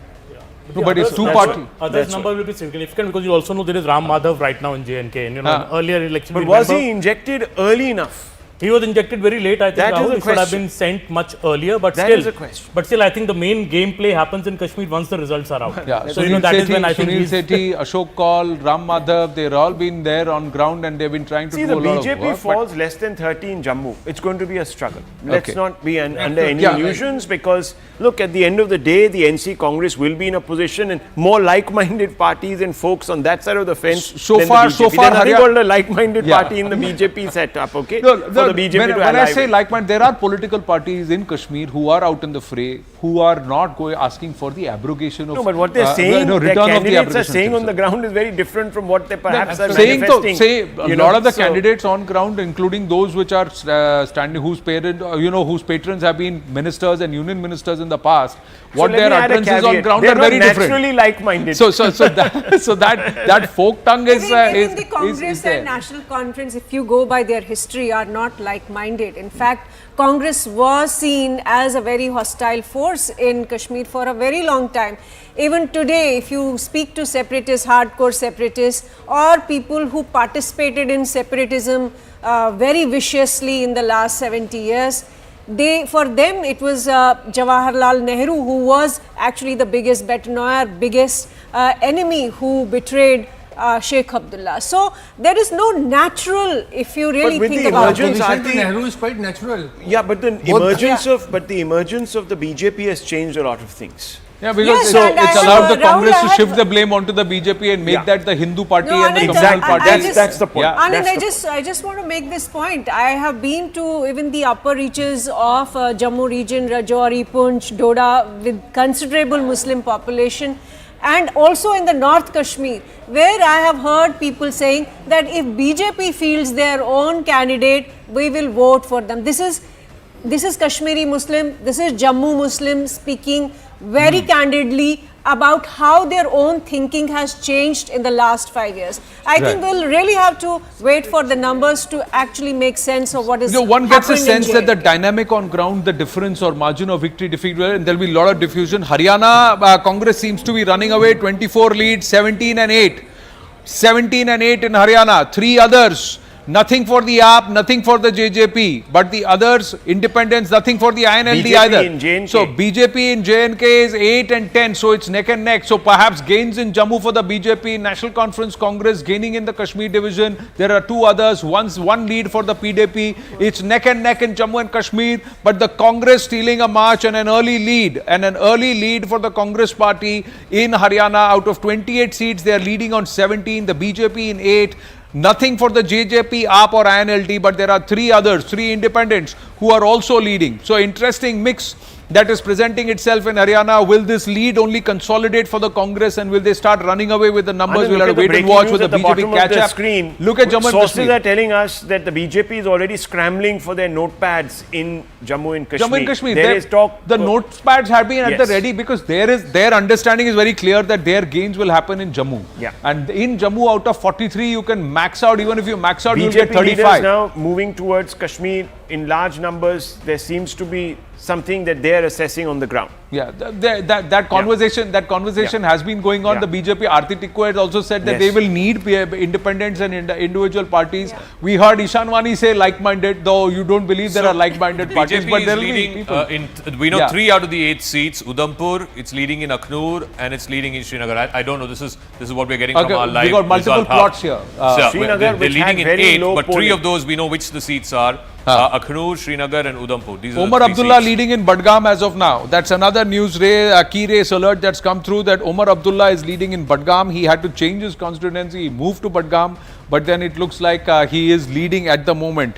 Now, it's not All been this is easy for postal him. ballots, right? Yeah, these Yes, are all all postal these are ballots. postal These are all postal ballots. The ballot boxes or the EVMs have not yet been opened yet. First round of counting of the EVMs has not yet begun. In Garhi Sampala and Kiloi, that is Haryana, Bhupinder Hooda is leading. So that's another key race alert that's come through. There is a huge bid being made by the BJP in Jammu and Kashmir to form a coalition government. With who are they going to coalesce? We'll have to wait and watch. Postal ballots being counted. Fastest leads here on CNN News 18, 17, 8 and 3 as of now in Haryana. But look at Jammu and Kashmir. 10-10 now. 10-10, 2 and 1. 10-10, 2 and 1. So 23 and it's split between the BJP and the Congress NC. So it's going to be an even keel fight. Now if these two continue to hold this and remain neck and neck, it presents very, very interesting scenario. By 1 or 2 seats, could the person who has been first invited by the Lieutenant Governor be decided? Will it become so close? We'll have to wait and watch. We should also go to LRH and see. Yeah, which are let's these go seats. to Avantika, and we try and connect with her and understand which are the Well, early if leads this that are trend in coming in Haryana and what continues, is being tracked. So 12, 11, 3 2010. and 1 in 27, 20 and 10. It'll be over So a very soon. 10-seat lead opened up by the Congress party. So exciting. Oh, absolutely. Yes, Avantika. and just look what's happening in Jammu and Kashmir. I'm just going to get your attention, Anand, here. Just quickly बताइए कि leads कहाँ से हो रही है, because the numbers are just coming in. These are just very initial numbers, early trends, but the BJP looking good. Jammu Kashmir में BJP 5 सीटों पर आगे चल रही है। उधमपुर सीट से बीजेपी के कैंडिडेट्स आगे चल रहे हैं और अखनूर सीट से भी बीजेपी के कैंडिडेट्स आगे चल रहे हैं। और अब जो कुछ जानकारी आई है बड़गांव से उमर अब्दुल्ला आगे चल रहे हैं। Okay, so it's looking good for Omar Abdullah. Even for Naib Singh Saini, he has a reason to smile. He's been smiling all throughout. He's extremely confident. And despite Saini's position in the Saini community, which makes up about 7.5% in the population, it is still a very important contest for him. Iqbal ji बताइए सैनी के लिए कैसे लग रहा है Ladwa seat से? बिल्कुल, देखिए अभी तक तो वो लीड कर रहे हैं, लेकिन अब जिस तरीके का उनका अगर सीएम सैनी की बात करें, उनके कामकाज को लेके बात करें तो काफ़ी लोगों में ये था कि हाँ वो सीएम सैनी जो है जीतेंगे, लेकिन अभी भी लीडिंग को देखते तो ये लग रहा है कि शायद उनको जीत अब अभी तो बहुत आना बाकी है आगे। और सावित्री जिंदल के लिए भी अच्छा लग रहा है, independent candidate, the richest lady in the country. जी बिल्कुल, सावित्री जिंदल भी जो है लीड कर रही हैं। उसके अलावा देखिए भूपेंद्र सिंह हुड्डा, ये भी एक बात बड़ी सीट है, वो भी यहाँ पे लीड कर रहे हैं कांग्रेस से। और भी इसमें वीआईपी की अगर हम बात करें तो कई जगहों पे वीआईपी कैंडिडेट भी हैं, उनका भी बहुत बड़ी फाइट है। अम्बाला से अगर हम बात करें कि अम्बाला का एंड से तो अभी लीड तो नहीं आई, लेकिन अनिल विज वहाँ से चुनाव लड़ रहा है, तो देखते हैं अभी और भी सीटों पे जो है आना बाकी है, तो कहाँ से और लीड आती है वो भी हम अभी देखेंगे। Right. Anand, so these are the initial numbers. We'll keep a close track and then keep catching your attention. Yes. So jump back in whenever you've got a lead. Keep an eye on Gurez. What happens in Gurez will be a story in itself. 10-seat lead that's been opened up by the Congress. Anand, question the on BJP in Haryana 14 and 12 as far as Jammu and Quick Kashmir. observation. Yes. Yeah. Look, I'm not seeing INLD or JJP. And I don't know if those three No. others are INLD. But No, certainly JJP no INLD. Aap JJP and INLD 0. The 3 are independents. So, 3 are independents. Yes, 3 are independents. So this is going to look like a 2-horse race if these trends continue to hold. This is not going to be good news for the BJP substantially. Yeah, 14-seat lead opened up by the Congress. If you now. look at the I was talking about the GT corridor. The Congress has a patch of blue here in the GT corridor, so which means that the BJP's guard, as it were, its sort of firewall is beginning to breach just a bit. We will keep an eye out. It's early days, like I said, postal ballot Let me just give you a little bit of a fact on this. So in 2019 assembly polls, the BJP had about 12 here in the Congress, 15 independents 2 in the Jatland, at least on the 29 seats that I have documented as the Jatland. In 2024, it was 15 to the BJP, Congress 14. So it was neck and neck. Whether this will hold, we don't know. We'll have to see.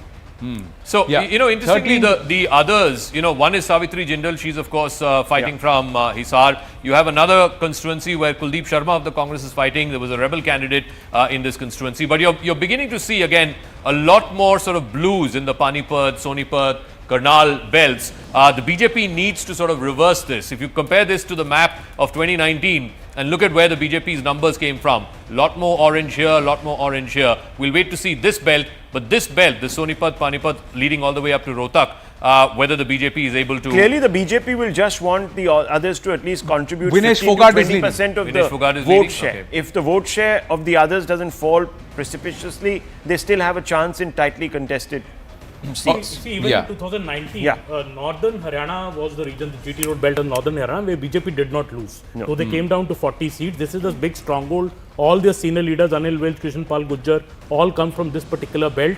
If the BJP is not winning this region this time, I think we're looking at a 16-seat lead opened up by the Congress against the BJP, largely 2-horse fight. There's another others candidate that's opened up in Haryana. Out of 50, it is 33 and 13. So clearly a 20-seat lead opened up by the Congress party, running away with the Haryana leads at this point. So nothing is coming out from Ambala region, which is right on top. No reporting yet from Ambala. This is the stronghold of the BJP in Haryana. This is what he's talking about. Where the strong leaders come. So if Anil Vij is leading Ambala Kant. Anil Vij is leading Ambala Kant. Because in 2019, in this particular area, BJP had 9, Congress had 6, the others had 3. So there is Anil Vij is leading in Ambala Kant. Like this, we may have Anil Vij come out and say that if you had made me the chief minister, the results could have been different. Well, we'll have to see whether Anil Vij says anything. As of now, we'll wait till the result. Jammu and Kashmir very tight, 15, 18, 5 and 2. That's the numbers. PDP on the leaderboard also with 2 leads. BJP with 15, Congress NC with 18, so it's neck and neck early on. 5 others who are there. How much this lead consolidates here? It's early days, ladies and gentlemen. Still postal ballots being counted. First round of counting of the ballot boxes or the EVMs has not yet started. It will start in about 15-20 minutes from now. We're going to understand. You'll see the flash. Now this is the leaderboard, the halfway mark leaderboard. In terms of the leads, it is the Congress which is racing closer to the halfway mark of 46 or the number. The big number, the majority number is 46, halfway is 45, majority number, magic figure is 46, Congress already 33, it's just about 13 short. But look at the BJP, falling far behind, 20 seats behind, but these are early days. Will this change or will this only consolidate? And if it consolidates, will the Congress then race away all the way from here and go all the way across? The Congress, by the way, is now 2 seats more leading than what it got last time. Last time it was 31. Yeah, now it's gone to 38 seats. So they are clearly stealing a march and really running away. BJP adding 2 more seats to its leads, but the Congress has immediately added 5 more seats. Vinesh Fogart is leading in her constituency. Naib Singh Saini leading. Savitri Jindal is leading. Bhupinder Singh Hooda is leading. So there are candidates who are supposed to have hold on to their seats or win in their seats in their constituencies. They are leading. The others have gone up to 5 also. Yeah, so, others have gone up to, but largely 2-horse race. The others are 5. So some of the pollsters predicted 10 to 12 seats for the others, the independents. How much do they come into play? We'll have to wait and watch. But as of now, Congress seems to be in pole position to form government very comfortably. very comfortably. Yeah, AAP 0, JJP 0 and INLD 0 and Bhupinder Hooda will be looking at Rahul Gandhi saying, I told you so, don't go with AAP, we don't need them. The region-wise breakup, Congress is getting seats in the Rohtak belt and of course the rural parts beyond Rohtak. It's also getting further north in the Karnal belt, and here in the south, the new belt, where there was a lot of this communal violence stuff that happened. So if you look at the distribution, the Congress seems to be getting in different geographies. The BJP seats are still focused on this Ambala belt. We'll have to see if the BJP can overturn some of these results, but the Congress's spread seems to be a little more... In the Dalit belt and the Dalit belt, we have to see if the BJP makes any inroads there, or does the Congress sweep it all? Because if it sweeps it all, then that lead will only consolidate further. So 38-15, 41 now, 41 to the Congress party, 15 to the BJP. So the leads really consolidating, 22 and 19. So this is quite neck and neck, ladies and gentlemen. If the Congress plus NC becomes the single largest political entity, then they are in pole position to form government, because the LG by rule will have to invite them first. And will they then be able to consolidate this grouping? 7 others, 3 PDP. So right now 24 plus 10, 34. They are then just about 12 short of that 46 number in the 90 assembly. Will they be able to cross 50 and even negate the 5 nominations of the LG? We'll have to wait and watch. 24-21 now. Yes. You'll be quite surprised to know, but there are some other channels. I don't know how they're doing this, but are seeming to still be giving the BJP leads in Haryana, dramatic leads in Haryana. So I don't know how that is happening. I don't know how that is happening, but fundamentally we're going to have to stick to our numbers, viewers. You're getting them straight from the ground. Yeah. We can tell you one thing. Every 2-3 minutes or 5 minutes, you can keep taking screenshots of this screen, and the number that comes here, eventually compare it with all the other channels, and they will all come back to this number. Yeah, that's what happens every time. That's why we say you stay with us, because you will get the right numbers. Eventually, they will all circle back to this number, ladies and gentlemen. They will all settle in all the other screens. It will settle to this number. Whatever number you're seeing here on CNN News 18, when the time we call the results or the numbers are clear, it will settle to these numbers across all other screens. They may be doing whatever, Aji Baji there. Congress plus NC 24, BJP 21, others 7, PDP 3, 61 leads in Haryana and 41 to the Congress party. So higher, not just higher than the last time, but just about 5 short of getting across to that magic figure. So they are racing very, very close to this. Postal ballots have given the mandate to the Congress party. Is the postal ballot. These are leads again. But this is the early racing away of the Congress party. We were talking about the firewall seats, Panipat, Sonipat. In all the seats in Panipat and Sonipat, the Congress is leading. So which means there is a big breach of the BJP's firewall that's happening. So I wouldn't be surprised if this races closer to 60 plus, maybe even closer to 65. No, well, Rashid Kidwai said 67. That is the last time, the best ever of the Congress party. So 67 is what they should repeat, or if not best. Now we'll have to see. 42-16. So the BJP has a lot of catching up to do early on these leads, and they will settle down after some time. May just consolidate further for the Congress party, ladies and gentlemen. Just 4 short of this magic figure here at top. You can see them racing past that number, and the moment they move into the 50s as far as the leads, very rarely does that happen, that it settles back to about 30 and they lose about 20-25 seats in leads. Early leads, postal ballots only, not even the first round of counting has begun. Once the first 2-3 rounds of the ballot boxes start getting counted, assembly elections, ladies and gentlemen, you'll start getting the drift very, very soon. This is tight. This is very, very close, ladies and gentlemen. Now, the BJP will be hoping they emerge as the single largest party or the entity alliance. The Congress plus NC will be saying, we hold on and we emerge as the single largest party or the alliance, because then they get the chance to form government first. That's what is very, very critical.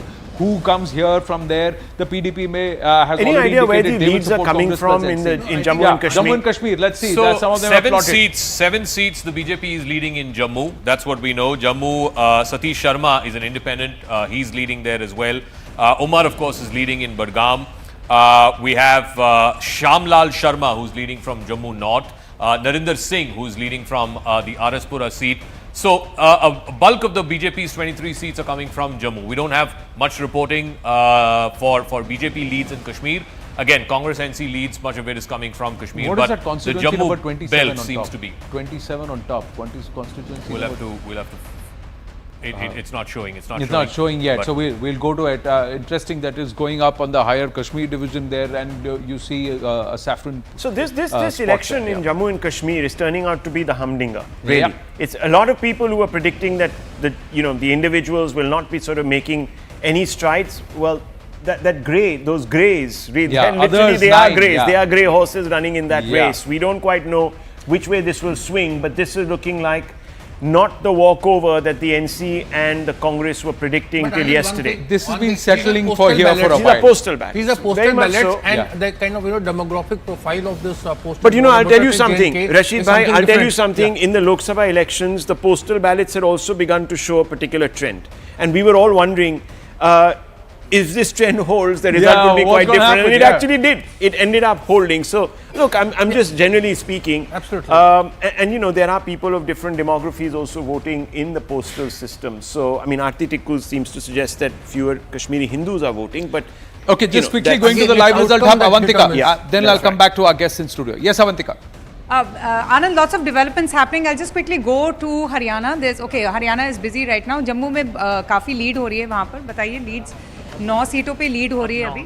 7 सीटों पे हो गई हैं. 7 सीटों पे from 9 to 7. All right. और बताइए जम्मू के बडगाम से उमर अब्दुल्ला अब भी आगे हैं, उधमपुर सीट से बीजेपी आगे हैं, अखनूर से आगे हैं और पीडीपी 3 सीटों पर आगे चल रही है. And Congress is doing really well on all the Sonipat seats. Gohana, Gannor, Baroda, Rai, Kharkhoda, they are doing really well. The Congress is doing well. So it's looking good for the Congress, at least for now, 42. But again, I'll reiterate, it's just too early.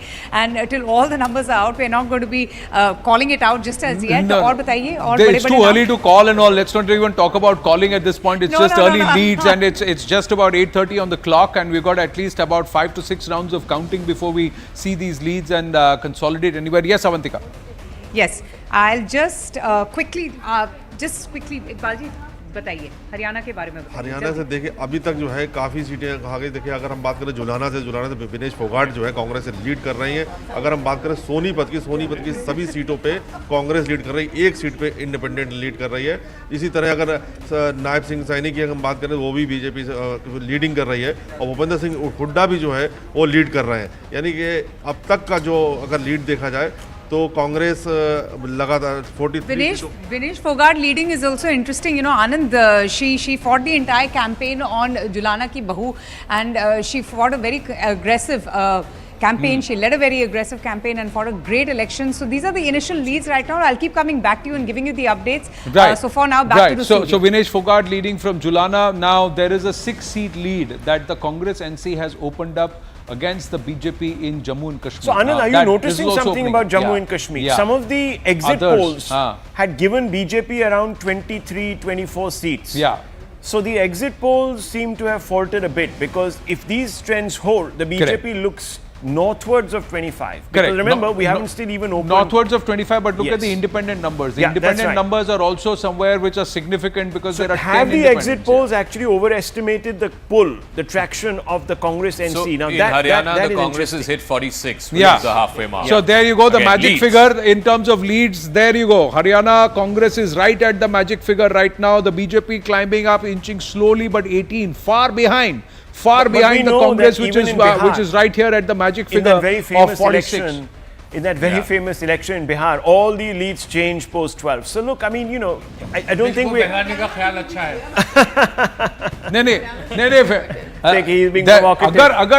अगर बिहार जैसी परिस्थिति रशीद कितवाई होती है और फिर आपने vote share की बात की, तो अभी थोड़ी देर पहले जो आपने बोला उसको मैं वापस चलवाऊंगा. I am taking to Anand. I am saying दिल को बहलाने का ख्याल अच्छा है. You can give Bihar example. It's good, but half an hour what will you say then? No, but I think one trend that is holding true, which Rahul has been saying, is in Haryana, the smaller parties, AAP, JJP, INLD, all zero. Wiped out. It's a two-horse race. That is helping the Congress. That is helping in a two-horse race, generally, even with a 2-3% vote share swing, the winner takes all. So the Congress should only consolidate from 46, so what's and they should go up to 70. Jammu and Kashmir are the grey horses. Yeah. Yes. And the PDP that is doing, PDP is leading in 4 right now. 4. PDP is leading in 4. There are many pollsters who did not want to give it any seats. There were others who believed that giving the PDP about 6 to 7 seats is a lot, because there's a huge sentiment against the PDP on ground. They don't want the PDP there at all. But they are leading in 4, and that becomes critical for the Congress plus NC, that they cannot form government without the PDP. So that's what something which the PDP also said कि वो सरकार बना तो सकते हैं लेकिन हमारे बिना बनाना मुश्किल है. And then Iltija Mufti said let's all calm down, let's all pipe down. Umar Abdullah said let's all calm down, let's all pipe down. What's happening in the other seat where Umar Abdullah is? Do we have those? Budgam, no. We don't know. You know, we're dealing in Budgam, which is the new seat that he's fighting from right. the traditional family bastion of Ganderbal. There's no reporting yet. Because remember that one seat will have to be sort of... Where some of the leads are coming in early on and then they are not strong enough or robust enough for it to be plotted on the map. So that's why you may see a little bit of a disparity. But it's all the postal ballot numbers which are coming through. 19 and 46 right now for Haryana, 31 and 26 in Jammu and Kashmir. Others have hit double digits in Jammu and Kashmir. Others inching up to 6 in Haryana. But it's a two-horse race. What is worrying me about Jammu and Kashmir right now? He is currently beating the BJP hollow. That's what is worrying me about Jammu and Kashmir right now is that seat that you were talking about, Gurez, etc. That it looks like a very polarized election. Very polarized. So Jammu is one way, you know, Kashmir is another. BJP is certainly not making inroads in Kashmir, which is worrying.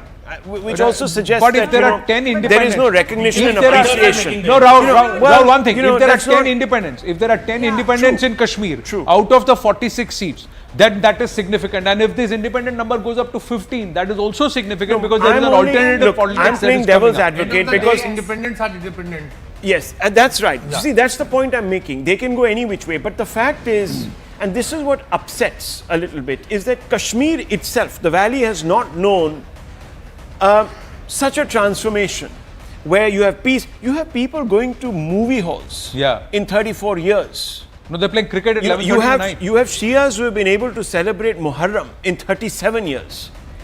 And if the BJP is not given its due, I'm sorry, it suggests that there is something. I've been asked not to call it prejudice, but they're a victim of their perception. And this is a very, very rotten campaign that has been run by the NC and the Congress, promising everything. I'm sorry, promising a lot when they know they can't deliver.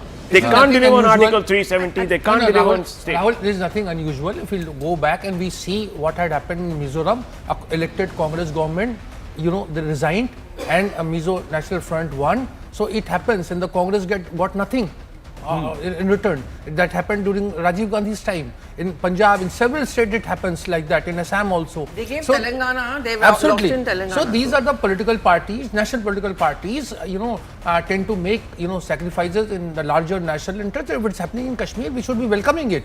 Rather than, you know, criticizing it. See, one part is that the BJP did not actively welcome it. I will never welcome it because look at the record of the NC and the PDP. What did they give Kashmir all these years? And they kept blaming the centre. Look at the record of National Conference, you know, losing their political workers in the insurgency. Not in ones, not in tens, but in thousands. Sir, the National Conference is youth wing and they only had another wing which was very closely working with the Jamaat-e-Islami. Yes. The National Conference rule only allowed the Jamaat-e-Islami to seed in their teachers at basic level education and the corruption of the education system happened in Jammu and Kashmir. So a lot of things happened under the Nehru Congress. Somebody who's kept in let's not get into the past. Let's get back to the we come back to what's happening today. What's happening today is that this aspect of 10 seats. One thing that we need to look at is these 10 seats. That means there is an alternative story that is building. The other thing is RT-Tiku, that the BJP did not contest all 46 seats in the Kashmir division. They have fielded about 15 or 18 candidates max. That's what they've done. 18. 18. So how those 18 perform, what vote share they get will be a story in itself if there is an alternative there. But this is close. This is not going to be an easy race for anybody. Rashid Kidwai. Yeah, I think it's again I would say the postal ballots too early, but of course if there is in postal ballots also, if NC Congress is ahead, maybe in actual results also they will be ahead. This is my reading of situation. Who forms the government is the time to tell. No, I think the upper sort of wall that the BJP needs to breach is 35 because they can count on the support of, let's say, 10 independents to get to the halfway mark of 45. Whereas for the Congress NC, it would be 40. Because they can count on the PDP. The PDP will eventually, whether it's through outside support or part of government, PDP, whatever seats that they get, 4 or 5, will support the Congress and NC. So I think the two different yardsticks also need to be kept in mind. If the BJP needs to hit 35 and count on the support of 10 to 12 independents to go past the halfway, whereas for Congress NC, the ceiling is higher. They need to get to 40. But here's the thing, there's a possibility that both parties or both combines may have 35 seats each. So if Congress plus NC has 35, BJP has 35, then who gets invited first? Well, that will only happen because the whole dynamic changes. 90 seats plus 5, so 95. Yes. So there are two parties, two entities which can get 35, 70 seats. Baki ki 25 seats is what going to change. But the that whole will game happen there, only if there is a massive consolidation in favor of the BJP in Jammu. So, the BJP is really betting big on Jammu, and they are hoping that the conversion rate is about 85. See, 34 and 27, 7-seat lead opened up by the Congress NC combined in Jammu and Kashmir. Yes, Advaita Kala? So don't agree with me.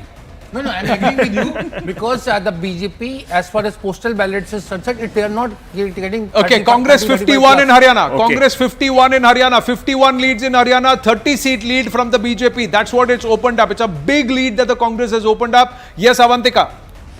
We also got an update, Anand, on Gurez. Nazir Ahmed Khan is leading right now. और बताइए उनका कितना? Yes, Nazir Khan from NC is leading, and BJP candidate Fakir Khan is trailing as of now. Okay, so Fakir versus Nazir में Nazir आगे चल रहे हैं. Yes. So that was the whole narrative. Ishan was saying Fakir versus Wazir. That's what I'm saying. So that's what I'm saying. The point is that the valley seems to be reposing faith in individuals that really sold them salt instead of sugar, and that's where the problem is. And look, I'm not making any. Let's not question the sagacity of voters of Jammu and Kashmir. It's a very welcoming thing that there has been democratic participation in a troubled state in a very big way. Rahul, as they say, when life gives you lemons, make lemonade. Sorry, sir. If the voter is going to pick a separatist, if someone like Engineer Rashid, and I was very, very clear, even in the Lok Sabha election, if they're going to pick separatists, then sir, I'm sorry, but I don't agree with the sagacity of the voter. All right, seriously. Congress plus NC 36, BJP is 28, and and others are 11. Others are 11. PDP is 4. Again, in Haryana, 21-53. That's the number. Others are 6. So it's a two-horse race in Haryana very clearly, and Congress stealing a March 32-seat lead already over the BJP. These are just postal ballots. The rounds of counting have to come. Bhupinder Hooda has told all Congress workers that you have to wait till the last round is counted in the strong rooms. Don't leave the strong rooms. The BJP is also saying, बैठे रहो, वहीं रहो, हिलना नहीं, एक vote ढंग से count करो, because if it's a two-horse race, then every vote counts, ladies and gentlemen, and the margins may. So in Haryana, we have 80 seats that are reporting. Only 10 more seats to be where the EVMs need to be opened and the counting needs to come from. So out of 80 seats, 53 to Congress, 21 to BJP. Will this reverse completely, where Congress comes down below 45 and BJP inches up to 35 or 40?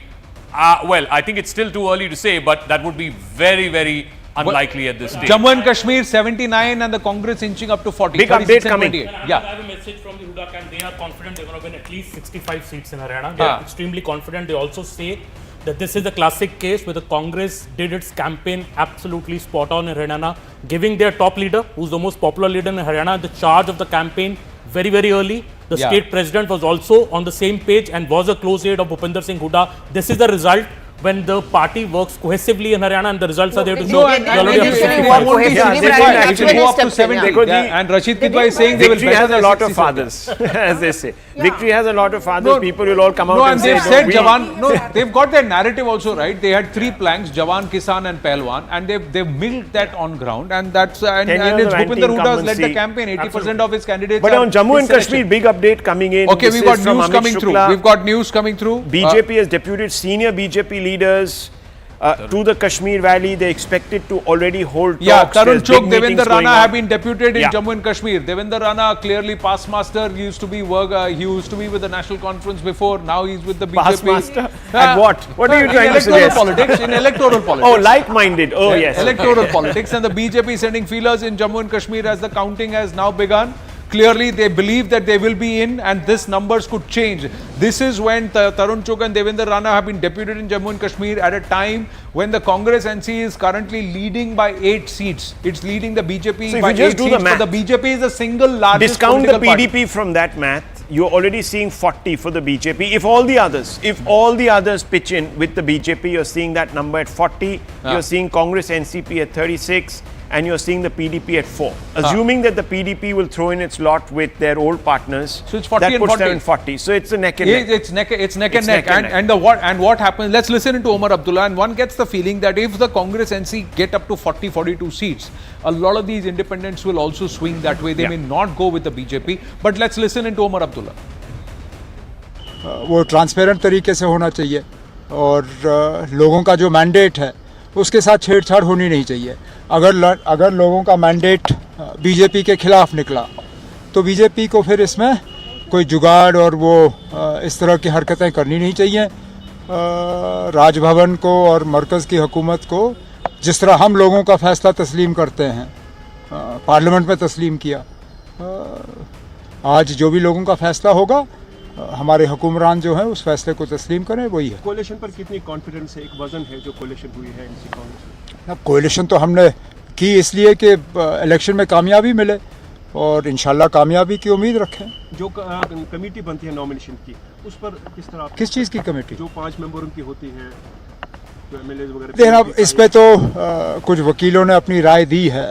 हमारे एक वकील जिन्होंने national conference की भी, वो लद्दाख के मामले में आपको याद होगा सुप्रीम कोर्ट में हमारे लिए कामयाबी हासिल की, उन्होंने कहा है कि गवर्नर साहब को अपने आप पे कोई इख्तियारात नहीं है कि वो ये सीटें भरें। ये सीटें अगर भरी जाएंगी तो असेंबली कायम होने के बाद और हुकूमत की जो राय है, पार्लियामेंट में भी यही होता है। प्रणब मुखर्जी साहब प्रेसिडेंट थे, कांग्रेस के बने हुए प्रेसिडेंट थे, लेकिन जब नॉमिनेशंस किए तो मोदी साहब की हुकूमत के राय के मुताबिक किए, कांग्रेस के उन्होंने मेंबर नहीं चुने। तो इसी तरह बेशक गवर्नर साहब मरकज़ की हुकूमत के यहाँ नुमाइंदे हों, लेकिन उन्हें आइन का ख्याल रखना चाहिए और ये 5 सीटें अगर भरी जाएं तो यहाँ की हुकूमत जो बनती है आज उसकी राय के मुताबिक। पीडीपी की कोई तजवीज़ मिली है? नहीं ना हमने उनका कोई तजवीज़ ढूंढा, ना उनके तरफ से कोई तजवीज़ हमें मिली है। आज नतीजे निकल जाने दीजिए ना। पता नहीं क्यों हम इतने बेचैन हैं कि इन्होंने क्या किया, उन्होंने क्या किया। अभी किसी के पास नंबर नहीं है। सुना था महबूबा जी ने कहा we are ready to provide support if need. नहीं ना, वो नहीं कहा। जो मैंने सुना वो ये कहा कि हमने कोई फैसला नहीं किया है और हम नतीजों के बाद फैसला करेंगे। पता नहीं हमारे तरफ से इतनी बेचैनी क्यों है कि हम फटाफट कूद जाते हैं और कहते हैं ना कि हम जी बस उनके समर्थन का खैर मकदम करते हैं। उनका समर्थन ना हमने मांगा, ना वहाँ से मिला, ना फिलहाल उसकी कोई ज़रूरत है। नतीजे निकल जाने दीजिए, उसके बाद तमाम पार्टियां जो हैं बैठ के उन पे जो है अपना वो करेंगे analysis. Sir, early trends are giving an edge to NC. No, I don't go by early trends. So Omar Abdullah somewhere telling his own father off, say, why are you so eager to go and welcome any kind of support or being offered, etc. Let them first talk about it, let the numbers settle. We have not spoken to anybody, nobody supported. This is basically with the question of the PDP. But look at the number, ladies and gentlemen. Congress NC is now at 40 seats, opening up a 11-seat gap with the BJP, 11 others and 5 with the PDP. So the PDP also is coming closer to what the exit polls had predicted, and the Congress NC is also coming in the range of what the exit pollsters had predicted. These are still early days, but will these leads consolidate? The BJP is at 22, similar to what the exit pollsters had predicted in Haryana. And look at the Congress party.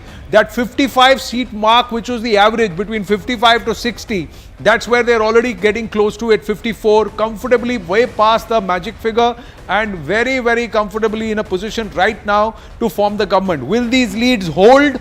Will they further consolidate in favor of Bhupinder Singh Hooda and the Congress party? We'll have to wait and watch in Haryana. And then this one, if this also happens and if this stays true, if they stay at 40, Rahul Shivshankar and Zakir Jacob, that means it's a Congress NC which will be I've been saying this. The ceiling for Congress 40, NC is 40. The ceiling for BJP is 35. Congress NC is at 40. If they have the support of the PDP, they've already reached the halfway mark of 45. So, like I said, this has to stay. This result has to hold. This lead has to hold. Remember, the BJP from tied 29 up, has to reach 35. The BJP tied up with the PDP with similar numbers. So don't forget. But that scenario was different. No, but PDP had 28. Now they have 5. I know. I'm just saying that at that time also the BJP didn't have 30 plus. It had 26. It has 26. So when we talk about ceilings, the BJP could be in the game even with around 29 to 30 seats. Now, in this case, when there are 12 others, now there are 12 others, and look at the lead. It's at 41. That's right. In a scenario like this, there is no place for the BJP in this because the Congress, NC plus the others itself will make up the numbers. Yes. Even if you had 28 and 12, it doesn't reach 46, which is the halfway mark. I wouldn't jump to the conclusion that the others will go with NC and Congress. There has been a lot of bad blood between the others and the NC. Remember, the others are also looking to carve out their own niche for themselves. They want to actually not fall back on the so-called dynastic parties. See, this Gupkar gang, Gupkar grouping will come together. PDP will come eventually. Thoda drama. And don't forget. Umar Abdullah will say, "You come on my terms." Mehbooba will say, "You come and invite me." There'll be some ego battles, but eventually they'll sit and have a cup of kava together. It is very interesting that Rahul Shivshankar is saying that the BJP can do business with PDP. Having dubbed them as anti-national and kind of thing, and that explains the kind of practical approach of political parties. A while ago you were saying that that it is sad I wasn't that, talking about the PDP. I was talking about the others. Even there, I agree with you, sir, that there is no like-minded party as far as the Kashmir Valley is concerned, and but the BJP thinks is concerned. So. But the BJP thinks so, and they'll have to do what they have to do. But my point is that it appears to me that if the Congress, NC and PDP form this government, there will be widespread disillusionment in Jammu. No, what is going to happen, we'll talk about once the numbers Also, settle. the numbers don't add up, Rahul. 28 and 12 adds up to 40. They're still 6 short. Whereas the others, 41 plus 5 is 46. No, they will be the number, short. which is why I say that the BJP has to cross the threshold of 35 plus. No, I understand. And the numbers have to add up to 48. Eventually, they have to add up to 48. Even if, let's say, whatever happens and the 5 nomination members are from the BJP, it is still for 28 plus 12 plus 5, what is it? It's still 45. You're still 3 short. But look at the Congress, NC, PDP will eventually come there. They're already at 46. They need only 3 more from the independent. They don't need to even depend on the nominations. Can we discount a Jammu presence in government? And that's what's really my point is whoever has got the numbers will decide. Now, if this is how the voters have voted, then the Jammu voters have to think that they themselves have given away their opportunity. If they believe that the Congress will represent them well, because Congress's gains in that 41 will have to happen from Jammu.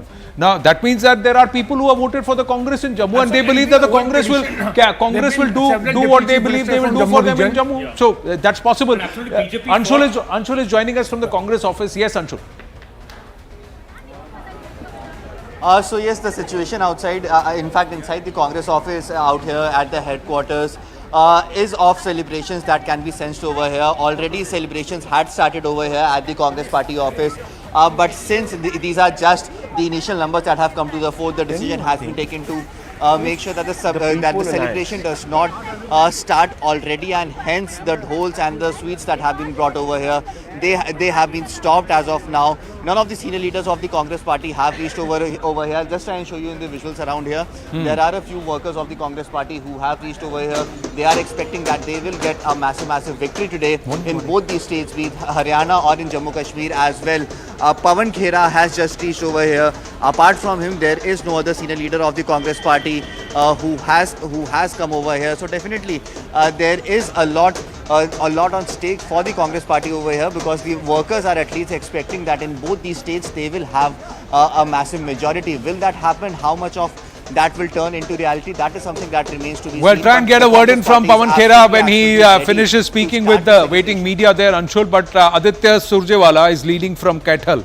So Aditya Surjewala leading from Kaithal, and the early trends show that the exit polls will hold. The early trends show that the exit polls will hold. Congress plus NC has got the numbers in Jammu and Kashmir in pole position to form or stake to form government there, and the Congress party is running away with the leads in Haryana as predicted by the exit pollsters. So far at about 8:50 this morning on Result Day Live, this is how the numbers look. It looks like the Congress plus NC in Jammu and Kashmir will be in pole position to form government, and in Haryana it will be the Congress party with a very comfortable majority, looking at going past 60 plus. The others, INLD now in the leaderboard with 3 leads. Yeah, all three of them, Arjun Chautala, Abhay Chautala, all 3 of them are leading in their respective constituencies. Aditya Devilal of the INLD is also leading. So these three constituencies from Dabwali, which is of course in the westernmost part of Haryana, Arjun Chautala is leading and Abhay Chautala is also leading. So three. So again, one of the other smaller stories, side stories that you will see in Haryana is the Jat vote which went to the newly formed party, the JJP, in the last election. A lot of that Jat vote is coming back home.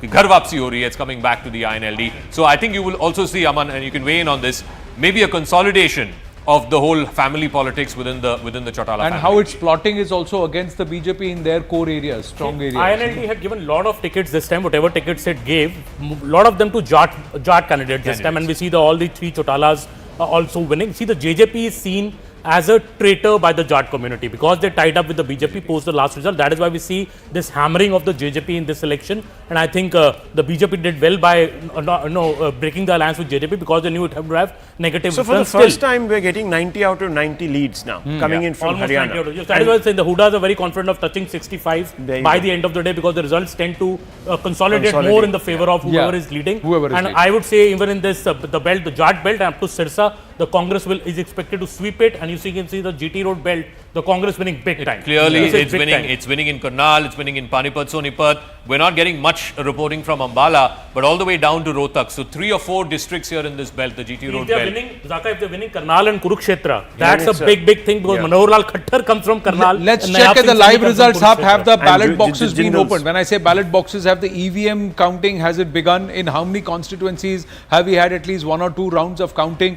We'll try and ask Avantika. Avantika, can you hear me? Yeah, hi Anand. We're just keeping track of that, and these leads are just coming in right now. It's looking good for the Chautalas, as Zaka was also just mentioning. Iqbal ji बताइए कि हरियाणा में अभी और जितने भी अभी आ रहे हैं ये जो नंबर आ रहे हैं तो ये जो जितनी भी कॉन्स्टिट्यूएंसीज है अभी आपको कहाँ से खबर आ रही है? अभी लेटेस्ट कुरुक्षेत्र से भी अपडेट आ गया है कि कुरुक्षेत्र में 3 सीटों पे जो है कांग्रेस आगे लीड कर रही है। वहीं कुरुक्षेत्र की जो लाडवा सीट थी वहाँ से सीएम सैनी भी लीड कर रहे हैं, लेकिन बाकी 3 सीटों पे कांग्रेस लीड कर रही है। अगर हम बात करें चौटाला परिवार की तो देखिए सभी चौटाला परिवार के सभी लोग जो है वो लीड कर रहे हैं सभी सीटों पर।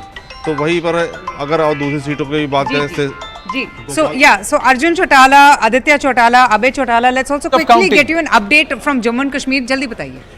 कुछ बड़े नाम अभी लीड कर रहे हैं, जैसे जम्मू कश्मीर अपनी पार्टी के प्रेसिडेंट अल्ताफ बुखारी छानपुरा से लीड कर रहे हैं और जेकेपीसीसी के प्रेसिडेंट जो है तारिक हमीद कर रहा है सेंट्रल स्टार्टिंग से he is leading.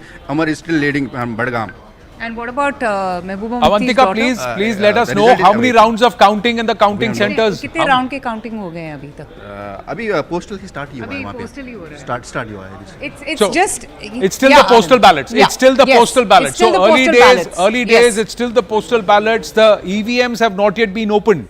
We need to keep track of this, that the EVMs have not yet been opened.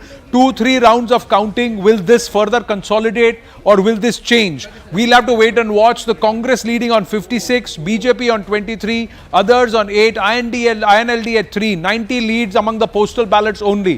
Congress plus NC at 42 leads in Jammu and Kashmir, 29 leads for the BJP, so trailing by about 12 here in Jammu and Kashmir. And then you have the others which have got 12, and the PDP is leading at 5. These are still postal ballots. The first round of EVM counting has not yet started. We will alert you viewers the moment the first round of EVM counting begins in some of the constituencies. It may not happen simultaneously, it may happen across some constituencies. But if you look at this scenario, Amitabh Mattu is with us, Advaita Kala is with us. Are you willing to take these numbers with the postal ballot leads, or do you believe there could be a change on the leaderboard? Advaita Kala. It's postal ballots. I mean, 2 words, very, very, very early in the game. So nothing to really get too excited or too disappointed or too analytical about. So let's just wait. But do you believe this could show an indicated trend, or this could change? Hard to say really at this point, Anand. I think, the exit polls seem to be reflecting what's showing up on the leaderboard. But but what's the conversation in Gurgaon?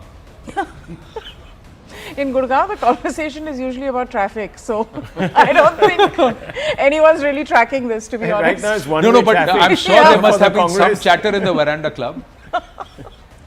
Well, I think in Gurgaon, really, I mean, it's the usual. Everyone's always disappointed all the time. So it But they doesn't don't really come out to matter. vote, They do they? don't come out to vote. So I think it was under I think 50%, by the way, less than Yeah. half of the constituency. Did you vote?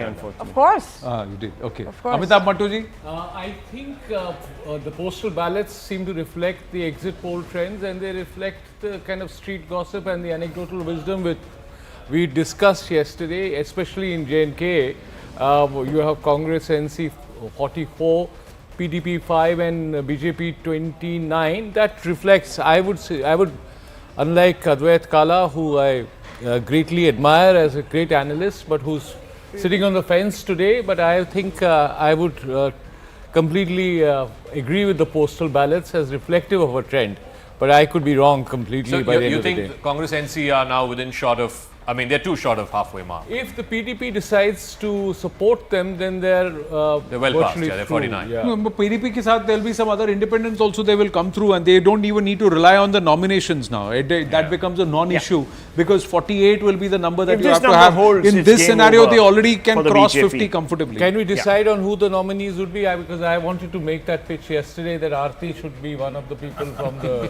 And I strongly recommend Amitabh Mattu should be the Lieutenant Governor of J&K. That I don't mind at all. So then both of you will have to dial not only the LG's office, you'll also have to dial Omar Abdullah. Because, at the moment there it's is a serious issue here, beyond the mirth around this, that there is a political debate happening in Srinagar about the nominees, about can the Lieutenant Governor nominate them before, or it has to be with the consent of the government. There's a Puducherry example that's been given out. But the BJP's president there has been saying that, look, we can do it irrespective of this. The rule book. Yesterday, a BJP leader from Kashmir actually identified the people who were being nominated. maybe he named those he did not want But look, to be I think if these numbers hold, the LG is not going to go against the sentiment. And he's not going to go against the sentiment. He'll probably doff his hat to the greater wisdom of the cabinet.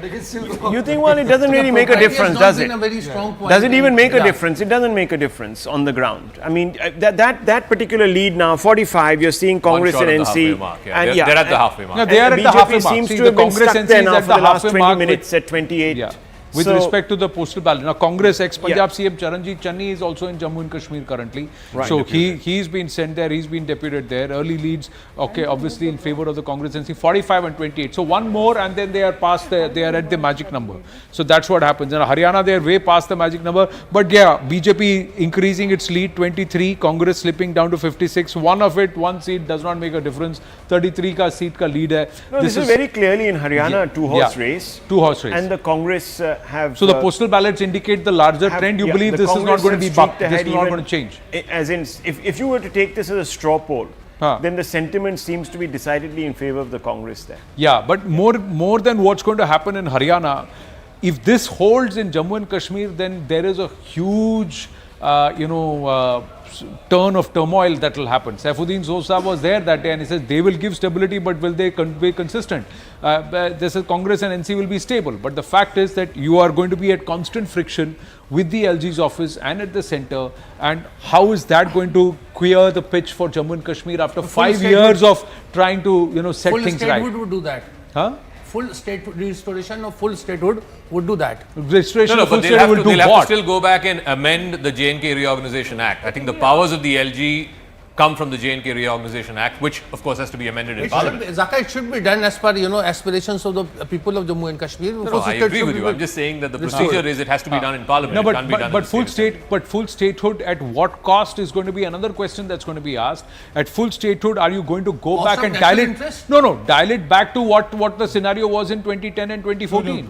Is that what you want? Is that what you're going to give? It's not that what I want. Is the Congress Has there party? been any Is the precedence Congress of a party? full Is the statehood Congress was party? denied to a Is the state Congress and party it was in Congress party in power with the national conference? Is Zaka, it going to assure the rest of the people of the country Anand, tell me that you are not going to allow Jammu and Kashmir to if slip you're back talking into about what it was in separatism? 2010, 2014? What he is saying is that essentially we want J&K as an equal state of the Indian Union, not special. 370 and the rest of it is history.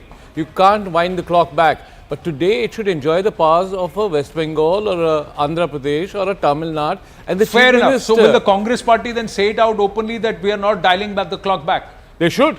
As the national party, will you want the Congress party to say we will not dial the clock back?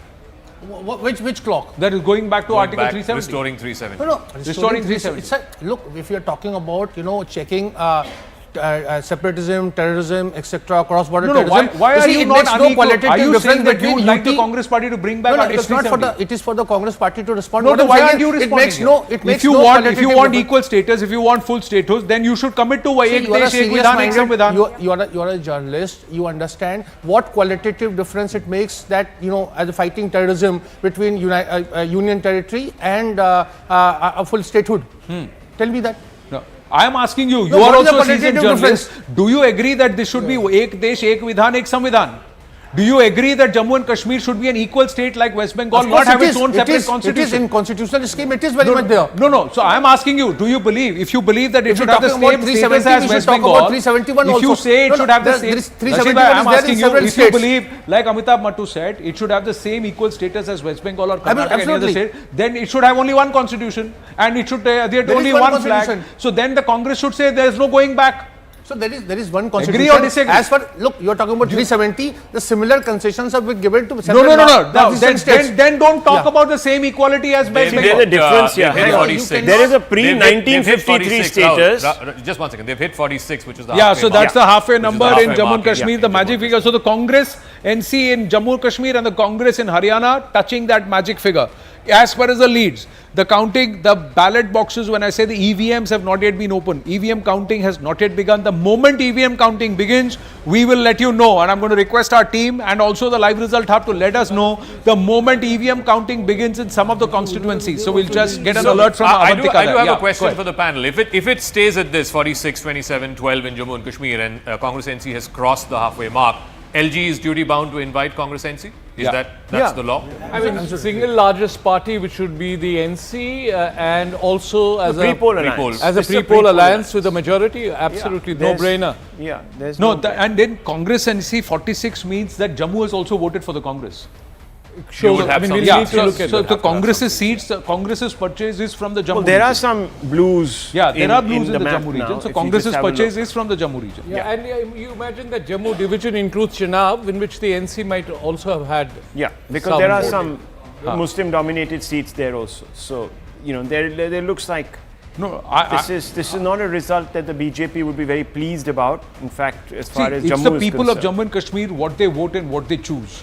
But the larger story is, are they choosing it under the constitution to respect the constitution and the tricolour and to be integrated, or once again go into that entire aspect, or let's go back that road and go back 10 years? Anand, clearly respect. No, one second. No, I'm sorry, but like snake oil salesman, a lot of promises were made to the public in Jammu and Kashmir, which can't be kept by the parties who are going to be elected. That under the present arrangement, you cannot bring back Article 370 and 35A.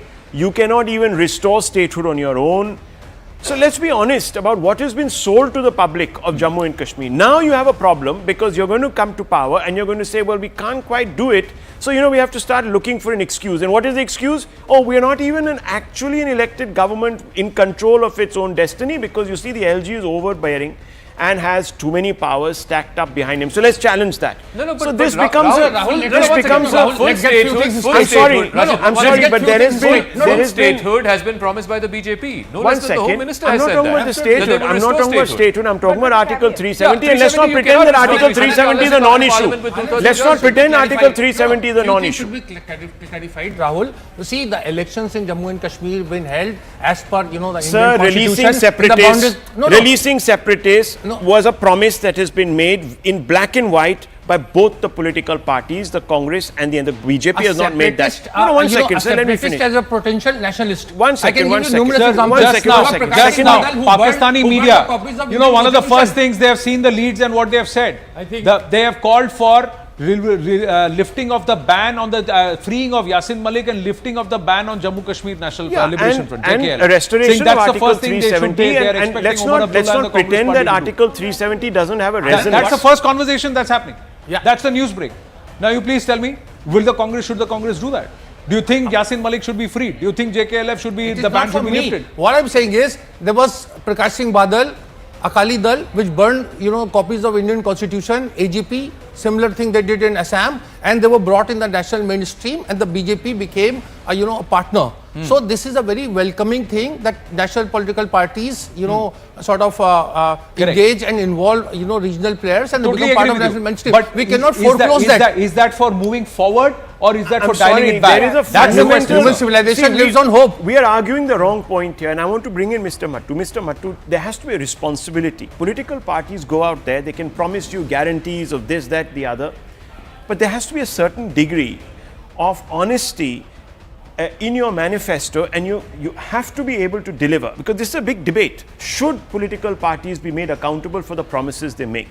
This is a very emotional promise. 50 lakh rupees? I'm talking about whatever it is. I'm Are you just talking saying about 50 it lakh doesn't. rupees? This cuts across party lines, sir. It doesn't matter whoever is making the promise. They should be held to their promises, Mr. Mattu. Yes, in an ideal, perfect world, you're absolutely right. Political parties must stand by the manifesto and the commitments made, but we know that some of the promises that are made are aspirational, and the voter is smart enough, especially the voter in the streets of Jammu and Kashmir, to recognize that none of these political parties, including the BJP, has the capacity or the power or the ability to now restore 370 in its pristine form or any other form. What you can ensure is that land rights and land alienation is not done, and that there is a certain proportion of government jobs which go to residents of Jammu and Kashmir, as Rashid Saab said, is the case of Northeast or Himachal Pradesh. But I don't think Article 370 was the main issue in these elections. The main issue in these elections was democracy, regaining power for elected members, and perhaps a signal that we are not being satisfied with the 6 years of Lieutenant Governor's rule. And if the Congress has made inroads in even the Jammu region, then that suggests that a dissatisfaction with the LG's rule, particularly, was evident even there. EVMs have now been opened. Just now at 9:08 a.m. is the update. EVMs have now been opened and the first round of counting is underway. So now, from now onwards, it's round by round. Will these leads consolidate, or will there be a change based on the from the postal ballots to the EVM ballot boxes that they are opening? The first round of EVM counting has just now started across both Haryana and Jammu and Kashmir. That's the update that we are getting from Avantika. Yes, Avantika. Yes, the EVMs have opened now. So the first round of counting is presently underway. The EVMs have opened at a few places. So now, we are also going to keep a very close track on those numbers. Shaukat बताइए, EVMs कहाँ खुले Jammu and Kashmir में? आपको क्या खबर आ रही है? Ma'am, उससे पहले मैं आपको एक बड़ी खबर ये है कि महबूबा मुफ्ती की बेटी इल्तिजा मुफ्ती बिजबिहाड़ा से लीड कर रही है। अभी ये हमारे पास आया है ताज़ा ही। उसके अलावा JKPCC के प्रेसिडेंट जो हैं वो लीड कर रहे हैं सेंट्रल स्टार्टिंग श्रीनगर से, और few places पे जो है EVM स्टार्ट हो गया है अभी काउंटिंग। हाँ, so EVMs have opened now in Jammu and Kashmir, and I'll just quickly ask Iqbal as well. Iqbal बताइए, हरियाणा में क्या सीन है? हरियाणा देखिए सिरसा है, हिसार है, इन जगहों पे अभी EVM ओपन हो गई है, और अभी कई जगहों पे जो है देखिए अपडेट भी हमारे पास आने लगा है, और लगातार मैं आपको बता रहा हूँ जैसे विनेश फोगाट जुलाना से अभी भी लीड कर रही हैं, लगातार शुरुआती दौर से लीडिंग पे हैं। वहीं अगर मैं बात करूँ अगर सावित्री जिंदल की, वो भी देखें शुरुआत से लीड कर रही थी, अभी भी लीड पे ही हैं, और बीजेपी भी कई इसमें अब देखा अनिल विज है अम्बाला कैंट से बड़ी कद्दावर नेता। सिरसा and अम्बाला में EVMs अब खुल गई हैं, and that's also very important. They have the highest Dalit concentration, and we've seen this whole election and how important and significant the Dalit vote is going to be. Back to the studios, Anand. Right. Thank you for that, Avantika. So EVMs are now being opened. First round of counting on in a lot of the assembly constituencies, and the numbers will start plotting and correcting themselves thick and fast. By the time we get to about 4 or 5 rounds, there should be certain candidates who would have opened up significant leads, but till the last round of counting, since it's assembly elections, it may just go right down to the wire. Some key race alerts: Gopal Kanda is leading in Sirsa and Haryana. Those the alerts come. Naib Singh Saini continues to lead from Ladwa. Savitri Jindal continues to lead. Aditya Surjewala, Randeep Surjewala's son, is leading from Kaithal in Haryana. We also have Savitri Jindal, who continues to lead from the time the first postal ballot numbers started coming in. Abhay Singh Chautala is also leading from Ellenabad in Haryana. And we also have Digvijay Singh Chautala He is leading from Dabwali in Haryana. So the Chautalas is going towards INLD. Aarti Singh Rao, Ateli, Haryana. So Haryana map plotted on the wall. I think Yes, Saka. Dushyant, Anil last Vij I- leading. yeah, Dushyant, last I checked, was trailing. So which means the JJP vote, they got 10 seats last time, largely the Jat vote. That is now 0. The JJP is 0. Whatever Jat vote there is, which is anti-Congress, anti-BJP, is going to the INLD. So Abhay Chautala, Arjun Chautala, and also Mr. Devilal's grandson, all three of them are leading. These are the 3 seats from Dabwali, where Aditya Devilal is leading. Arjun Chautala is leading from Rania, and then from Ilanabad, Abhay Chautala is leading. There's also Gopal Kanda, who I think was a minister in the previous government, independent. He's also leading from the constituency of Sirsa. So that belt seems to have gone vis-a-vis the INLD. So I think one of the side stories, of course, the main headline is that the Congress is sweeping Haryana. The side story is part of the Jat vote, which went to Dushyant and the JJP, which was a newly formed party 5 years ago. That has now gone back to the INLD. I wouldn't be surprised if I see some kind of closing of ranks of the Chautala family, and instead of having 2 parties, they eventually fold into 1. But we'll have to wait on that. There are also 7 independents who have also are in the lead, including the likes of Savitri Jindal. But I think the big picture, as far as Haryana is concerned, is Congress is leading in almost all the regions of Haryana. They're leading in the Ambala belt in the north. They're leading in the Karnal, Kurukshetra belt, again in the north central part. They're leading in Rohtak. Obviously, that's the Gard of the Hudas. They're also leading in the south, in the new belt, which borders Rajasthan.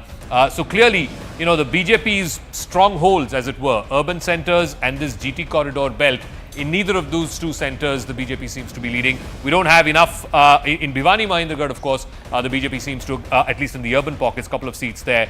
But in the Jat belt here in Sirsa, in the westernmost part of the state, whatever movement happened to the JJP back in the 2019 election, that vote seems to be coming back to Abhay Chautala and to the INLD. Quick word on Jammu and Kashmir. You can see the map populating. In the upper reaches, it's dark blue for the National Conference, in case you're wondering the color combinations. Dark blue for the National Conference, light blue for the Congress, saffron, of course, for the BJP, and light green for the PDP. So 47. They've gone past the halfway mark, Congress NC. A large number of the dark blues are in the upper reaches. It's in the Kashmir Valley. Couple of light blues in Jammu. I can see 1 seat here, 1 seat here.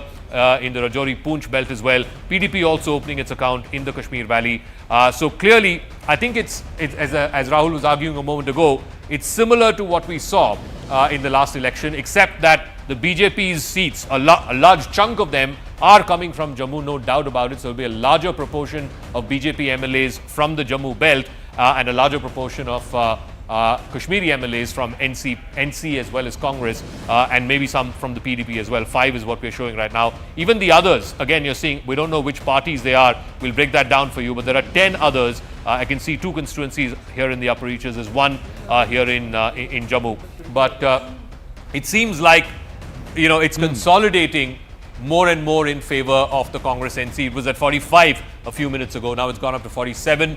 I think there's 1 seat that's oscillating between an independent and an NC candidate. NC candidate, so that will again sort of consolidate in that direction. Yeah, and we'll have to also see Haryana. In Haryana, what's happening is that the Congress has slipped 2 seats, BJP has gained 2 seats, but still a 30-seat lead. It's just the early rounds of counting of the ballot boxes or the EVMs that's now begun, ladies and gentlemen. But as of 9:15 this morning, this is how the scenario is. An hour and 15 minutes into counting, the Congress leading in 55 seats in Haryana, the Congress plus NC leading in 47 seats in Jammu and Kashmir, and in both places they seem to be comfortably placed to form government or stake claim to form government. Now, is there a twist in the story as the counting continues, or as often that happens in the recent past, will these leads settle? Where now there you go, Congress slipping another seat in Haryana, BJP picking up to 26. So is there some drama there? We'll have to wait and watch over the course of the next hour and a half. And is that drama enough for the Congress, for the BJP to pull up 20 seats away from the Congress and to try and form government there in Haryana? Or is it just that the Congress has a few nervy moments and then but it still remains comfortable as it leads, as it sees right now? Will there be a twist in the story as more of the ballot boxes are counted? Will the leads open up further in favor of Congress NC as they have just done now? Again, 48 and 26, 1 seat oscillating. We'll have to wait and watch. Let's take it to our guest, Nalin Mehta. Is it based on your estimations, or is there there a twist in the story? Postal ballots are done. Now it's the ballot boxes which are open, EVMs that are open. So usually, Anand, there's not much to read in postal ballots. So physiologically, one shouldn't read that much into it. However, what the projections are currently showing at the moment is very much in line with what the exit polls have been predicting. See, Haryana numbers are changing. See, the Congress has slipped from 57 to 52. BJP has gone up to 28. So they seem to be changing with the EVMs now being counting and as and when rounds are increasing. Yes, Nalin, please continue. No, so if you look at the J&K number, BJP is 25, which is pretty much in the range of what the poll of the polls predicted. Yeah. Somewhere between 25 to 30 for BJP. BJP, yes, it is picking up a little bit in Haryana, but in general, the trend line is pretty much on par with what our reporters have been telling us. In this current scenario, Congress NC does not need anybody. At 52 leads, they don't need anybody. They just can go ahead and stake claim to form government without any of the others involved, and that means that they have been able to push a narrative on ground which has worked. Now, whether it is selling snake oil or if it is something else, but the fact is, this is a huge responsibility on the shoulders of the Congress and the National Conference, because how they conduct themselves in Jammu and Kashmir and what they do will have an impact on how they are perceived across the country. And may I say, Anand, that between Haryana and Jammu and Kashmir, what happens in Haryana has a huge ramification for politics in the Hindi heartland. Haryana has generally been outsides in its political influence compared to its size. But what happens in Jammu and Kashmir has huge ramifications for globally. It's the most watched election globally from India at the moment, because after 370 and so on, whoever comes to power, if it's NC and Congress, perhaps with PDP support, the actions they take will be watched very closely. No, the other thing is, the story is that this election is not doctored. If this is the mandate of the people, the biggest story that goes across is that this is a democratic process and the people have been free to choose. Now, what the ramifications of that for us as a country are, that's a different story. Yes, Rahul Shivshankar. No, democracy khatre mein hai, bogie has now been buried once and for all, and that's why the Congress realized that there were going to be diminishing returns from that particular plank. So what do? We pivot towards whether Dalits are getting their due, whether the castes are getting enough representation. That pivot was done about 6 months back, and the Congress, whether it is in Jammu or it is now in Haryana, it is getting some amount of traction by playing that card. Look, the BJP in Jammu and Kashmir was hoping that in Kashmir, the vote would splinter, in fact, across the various little dynamics that they had sort of cultivated demographically. They had talked about Bakkarwals, they had talked about several other communities, the Shias, the Sunnis, this, that, the other. There was a hope that a monolithic vote will not consolidate behind one or two political parties. It has. That experiment has failed. In Jammu is what is very surprising, because one would have expected in a polarized situation like this, specifically on communal lines, because that's how at least one side of the fence viewed this particular election. Even there, the BJP has not made inroads by consolidating the Hindu vote, which means that it has to really look very closely at the strategy that is employed. So, Advaita Kala, one second, let Advaita say. I think if this holds and the Congress comes to power along with the NC in Jammu and Kashmir, then really the argument that they've been making across the country, that they stand for the, in defense of the Indian Constitution, is something that they'll have to prove in Jammu and Kashmir when they are part of government, because the Indian Constitution, whoever comes to power, should be supreme. And let's see if they're able to deliver on that. No, let's see. I mean, to say that the Congress and National Conference have to prove their nationalist credentials in J&K is, I think, it's something that's unthinkable. They've always been part and parcel. The national flag has been in Srinagar, in Kashmir, because of National Conference and the Congress. Long history, decades after decades.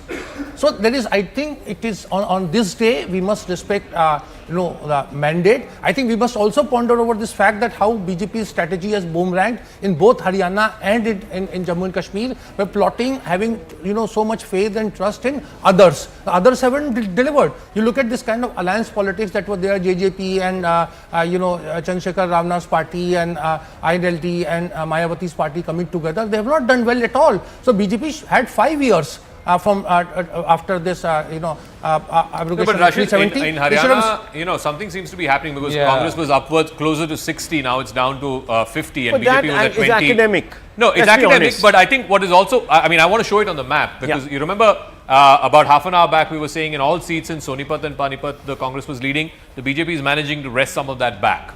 So which means, yes, as Rahul says, it is academic. But at the end of the day, look, now it's 30-50.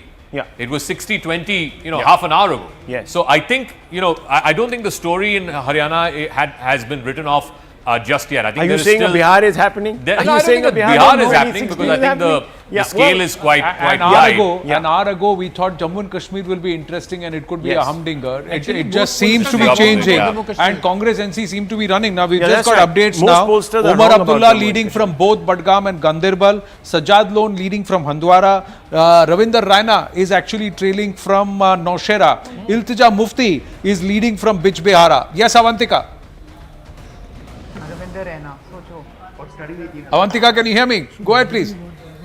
Okay, we'll try. Big news coming in. Big news coming in. BJP chief from Naushera. I mean, Ravinder Raina was facing an uphill task, but he's trailing as well. So Ravinder Raina तो बहुत confident थे that he's going to be winning, but he's trailing right now. उसके लिए अमित शाह ने अलग से भी rally की थी लास्ट में, तो अभी वो ट्रेल कर रहे हैं, वहाँ से एनसी का कैंडिडेट आगे हो गया है, अराउंड 3000 वोट से उसकी अभी लीड हो गई है. और सजाद लोन वो भी Sajad Lone continues to be. Sajad Lone from Handwara is leading right now. Omar Abdullah is leading from both. But Sajad is trailing from Kupwara.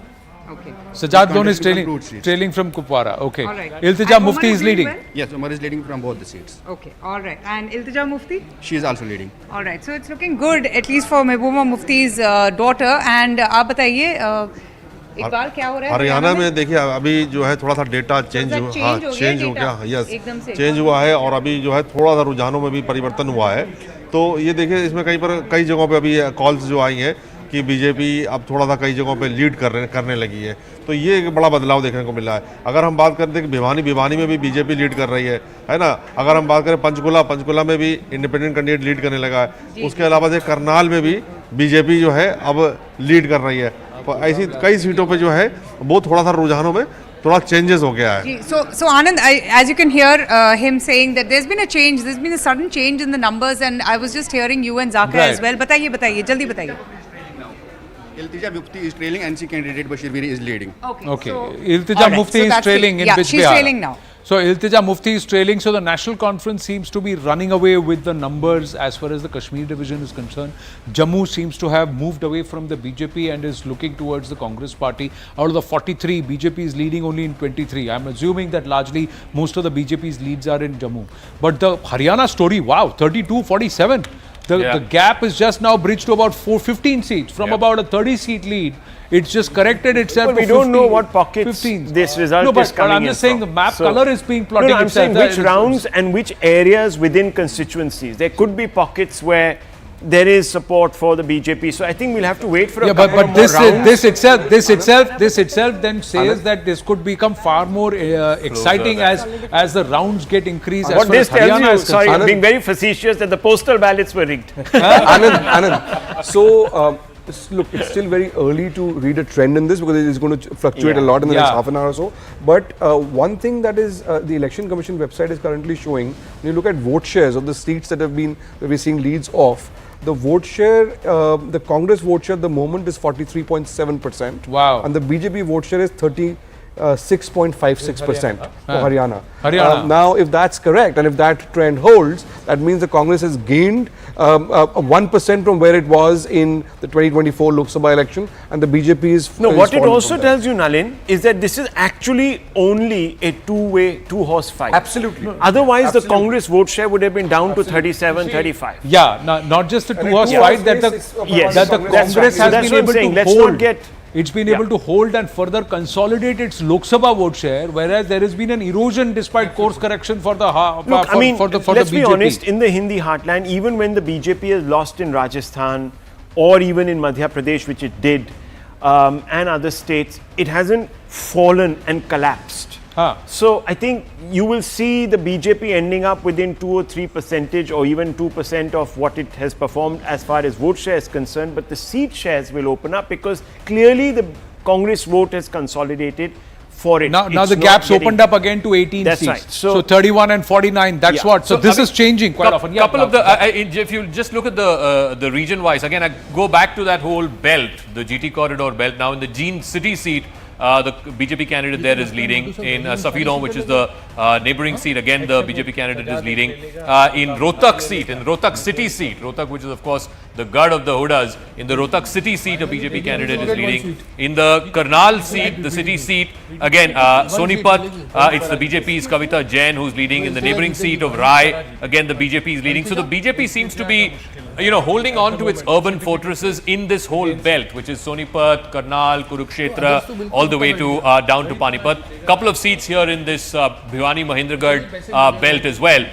Really, where the Congress is running up the numbers is really in the rural pockets. So the agrarian distress, the farmers, what happened to the farmers, the treatment meted out to them, that seems to be very resonant as far as the rural voters are concerned, and the Congress seems to be gaining in the rural parts. As far as the urban pockets are concerned, the BJP is not getting washed out there. In fact, the strength of the BJP is coming from those urban pockets, like it happened in 2019, where, the reason why they got to 40 was because of urban seats like Panipat, Sonipat, the Rohtak city seat, and eventually going up all the way to Ambala. So whether or not the BJP holds on to those urban seats, or whether the Congress can breach those urban seats, again, this could very well change in the next hour or so.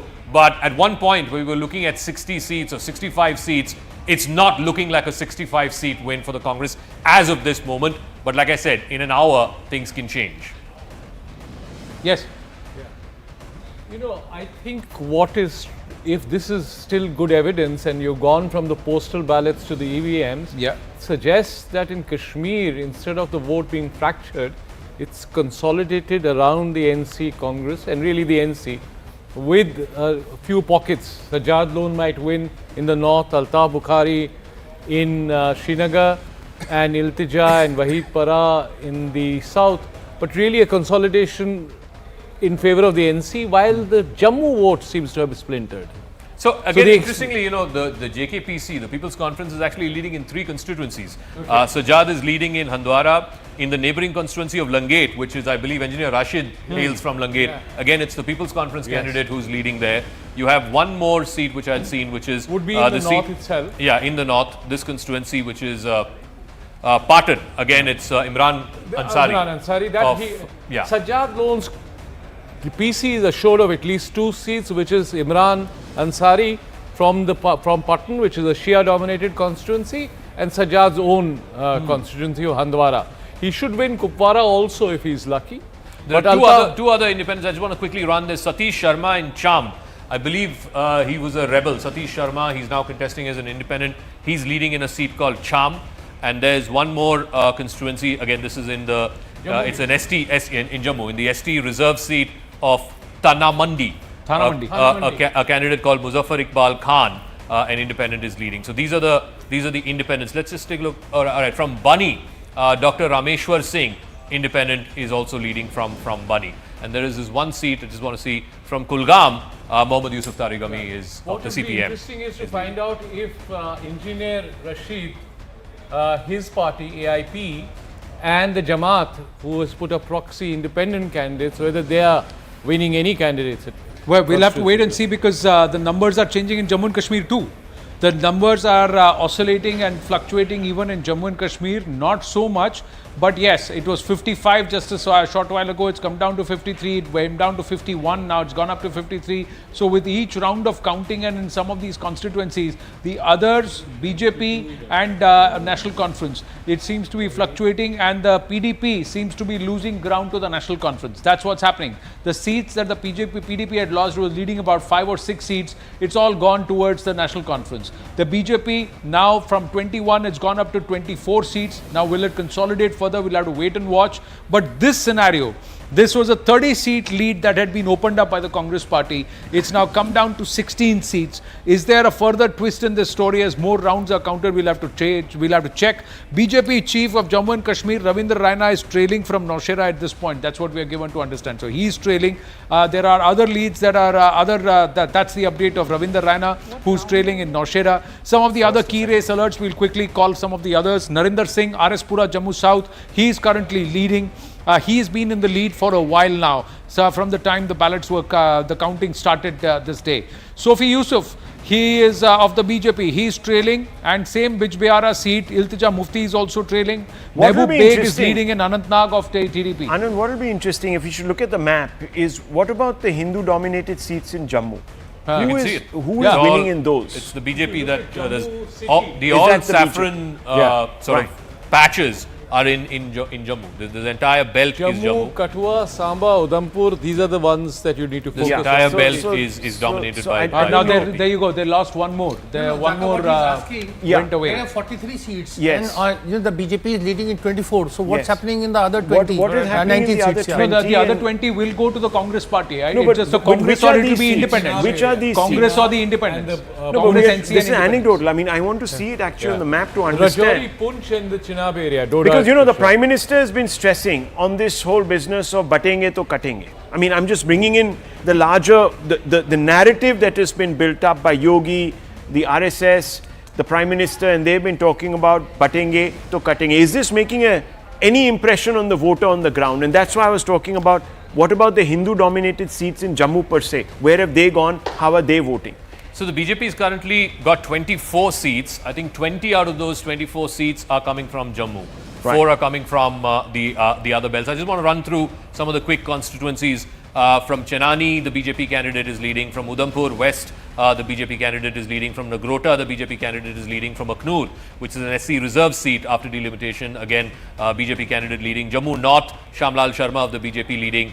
The Jammu City seat, I'm just trying to get that up, again the BJP. So the BJP's bulk of its seats are coming from, as Professor Mattu said, from the Jammu, Udhampur, Samba, that And belt. this is the area that has been hit also by militancy in the last 6 months. Correct. Yeah, So but- clearly a polarization has taken But place. the fact is, for the BJP to really get into any kind of ask or state, it had to win at least 35 seats out of the 43. They had to max out as far as Jammu which is are the concerned. They've not seats been that it able to has do not- that. See, they're actually 23 So which in Jammu are the seats where it has not done as well or which have changed hands? See, some of those are still plotting. So Kathua, yeah, for example, the Kathua. NC candidate. Kathua is now a reserve seat. The NC candidate there is leading. You have one independent from the Bani seat, Dr. Rameshwar Singh, again an independent. So these are 2 seats that the BJP used to have. It's flipped now. It's flipped to the. The one to an caveat I NC. want to add is that the BJP has never actually got more than 30 in Jammu.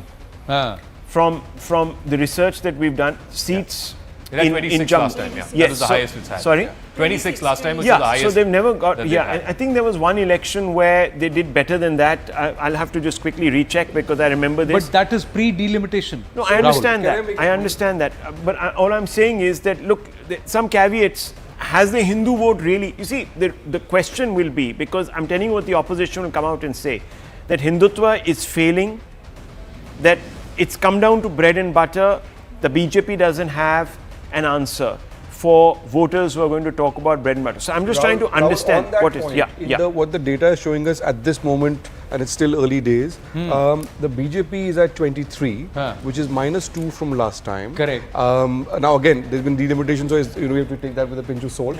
The Congress is at 7, which is -5 from last time. So the BJP strike rate at the moment is 37.1%. The Congress's strike rate is 17.9%.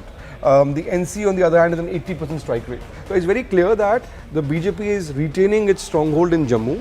The Congress is not really making inroads there, and I think the NC was miffed about it before the election, saying that the Congress kind So of it's not that the Congress is really pulling its weight, it's just that the NC seems to be, National Conference seems to be holding sway not just in the Kashmir division, but having an impact even in the Jammu division.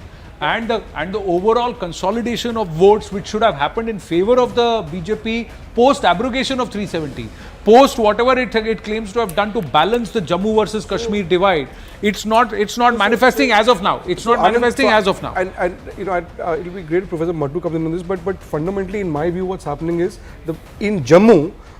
Originally, what was BJP was always a Jammu party. It was never the Kashmir party, right? Exactly. That seems to be holding. Now, the Congress had an opportunity here. It seems to have kind of let that go, at least in the Jammu region. But it's the NC that's pulling it along. But fundamentally, on the ground, nothing has changed politically. I think, Nalini, you're absolutely right that BJP has not expanded its electoral fortunes beyond the tunnel, Jawahar Tunnel, into the valley. It had hoped that some of the independents that it was backing insidiously or silently would make an impact. We'll still have to wait and see. So if you look at the arithmetic by what he's saying, yes, 47 seats in National Conference in Jammu and Kashmir, 7 seats of the Congress party. So that's what's 55. So what's happening is that National Conference seems to have swept Kashmir. Right now, if the numbers for Congress plus NC is 55, that means out of 47, the National Conference is winning at least 40 to 43. Actually, that number we'll have to look at because... Yeah, but I'm just saying that it has to max out in Kashmir. The disaggregation if the BJP is holding ground in Jammu, right. it's got to max out in Kashmir. How much NC is getting out of that 55, we'll just have to see. Yeah, 51 seats is what the NC was fighting in. They're leading in 42 They're out leading of 51. in. So that's a huge so 42 conversion out ratio. of 51 they're leading in. Haryana is changing, by the way. Yeah, Haryana big change. Haryana big change. It's just 9 seat difference now. 36 to 45. In the last 6 minutes that we spoke on Jammu and Kashmir, look at how Haryana has changed. Haryana, and this will be a big one if these trends continue to hold. Now, look, I mean, let's be very, very careful. Only 2 rounds right now. 37-44. 7 seats difference now. And this is the first time the Congress has actually come under the halfway mark in Haryana in about the last 1 hour, 10 minutes. Yes. So that will give the BJP a lot of hope. Who are the others? Let's have a quick look at the others in Haryana, because in case it comes to it, there could be a problem. Savitri Jindal is one of them. Yeah. Savitri Jindal is one of the independents. As Congress being the single largest, it will be invited to form the government. As you bring up those numbers, there's another update from the Election Commission. The BJP vote share, less in line and tally with these seat share, is inching up. It's now up. It was 33% about 10 minutes ago. Is now up to 37.2%. Congress is down to 41%. So that's his 2019 vote share, 37 or 38. Yeah, I think 37 or 38 it was. It went up in Lok Sabha to about 43. Yeah, correct. So and that was a tight election. The 2019 election was very tight. In fact, we know that the BJP tied up with the JJP. But that's what I'm saying. Lead is 6 seats now. Lead is only 6 seats. 44 and 38. Lead is only 6 seats in Haryana. Dramatic change here. This seems to be consolidating in favor of the Congress NC. But look at this. A 30-seat gap that they had just about 25 minutes ago has now come down to just about 6 seats, ladies and gentlemen. Even as more of the EVMs are going to be counted, more rounds across the assembly constituencies. Yes, Avantika. Oh, Anand, look what's happening in Haryana. I mean, expect the unexpected, when it comes to elections. It's just the gap is closing in. Or Iqbal ji, bataiye. I mean, Iqbal is also quite surprised. The BJP is taking a lead on many of the seats. Bataiye. देखिए अभी BJP ने काफ़ी जो है improvement कर लिया पहले से. रेवाड़ी की दोनों सीटों पे जो है वो बीजेपी लीड कर रही है. वहीं अगर हम गुरुग्राम की बात करें, जो अभी वो वेट कर रहे हैं हम लोग काफ़ी देर से, तो गुरुग्राम की सभी सीटों पे जो है वो बीजेपी लीड कर रही है ना. वहीं जो है अगर हम गुरुग्राम, रेवाड़ी और उसके अलावा भी देखें, कई जगहों पे जो है बीजेपी फिर से करनाल तो बीजेपी ने काफी आगे निकल गए, वो 43-40 हो गया है. यस. तो अभी डेटा उनका लगातार बढ़ रहा है. करनाल और कुरुक्षेत्र है. करनाल की 2-3 सीटों पे जो है बीजेपी अब आगे चलने लगी है. वहीं पर देखिए काफ़ी जो डेटा में देखिए परिवर्तन देखने को मिला है बहुत सारी जगहों पे. तो अभी देखिए पानीपत की सीट पे देखिए महिपाल ढांडा जो है बीजेपी से वो लीड करने लगे, है ना. इस तरीके से कई जगहों पे अभी डेटा जो है थोड़ा सा चेंज हुआ है.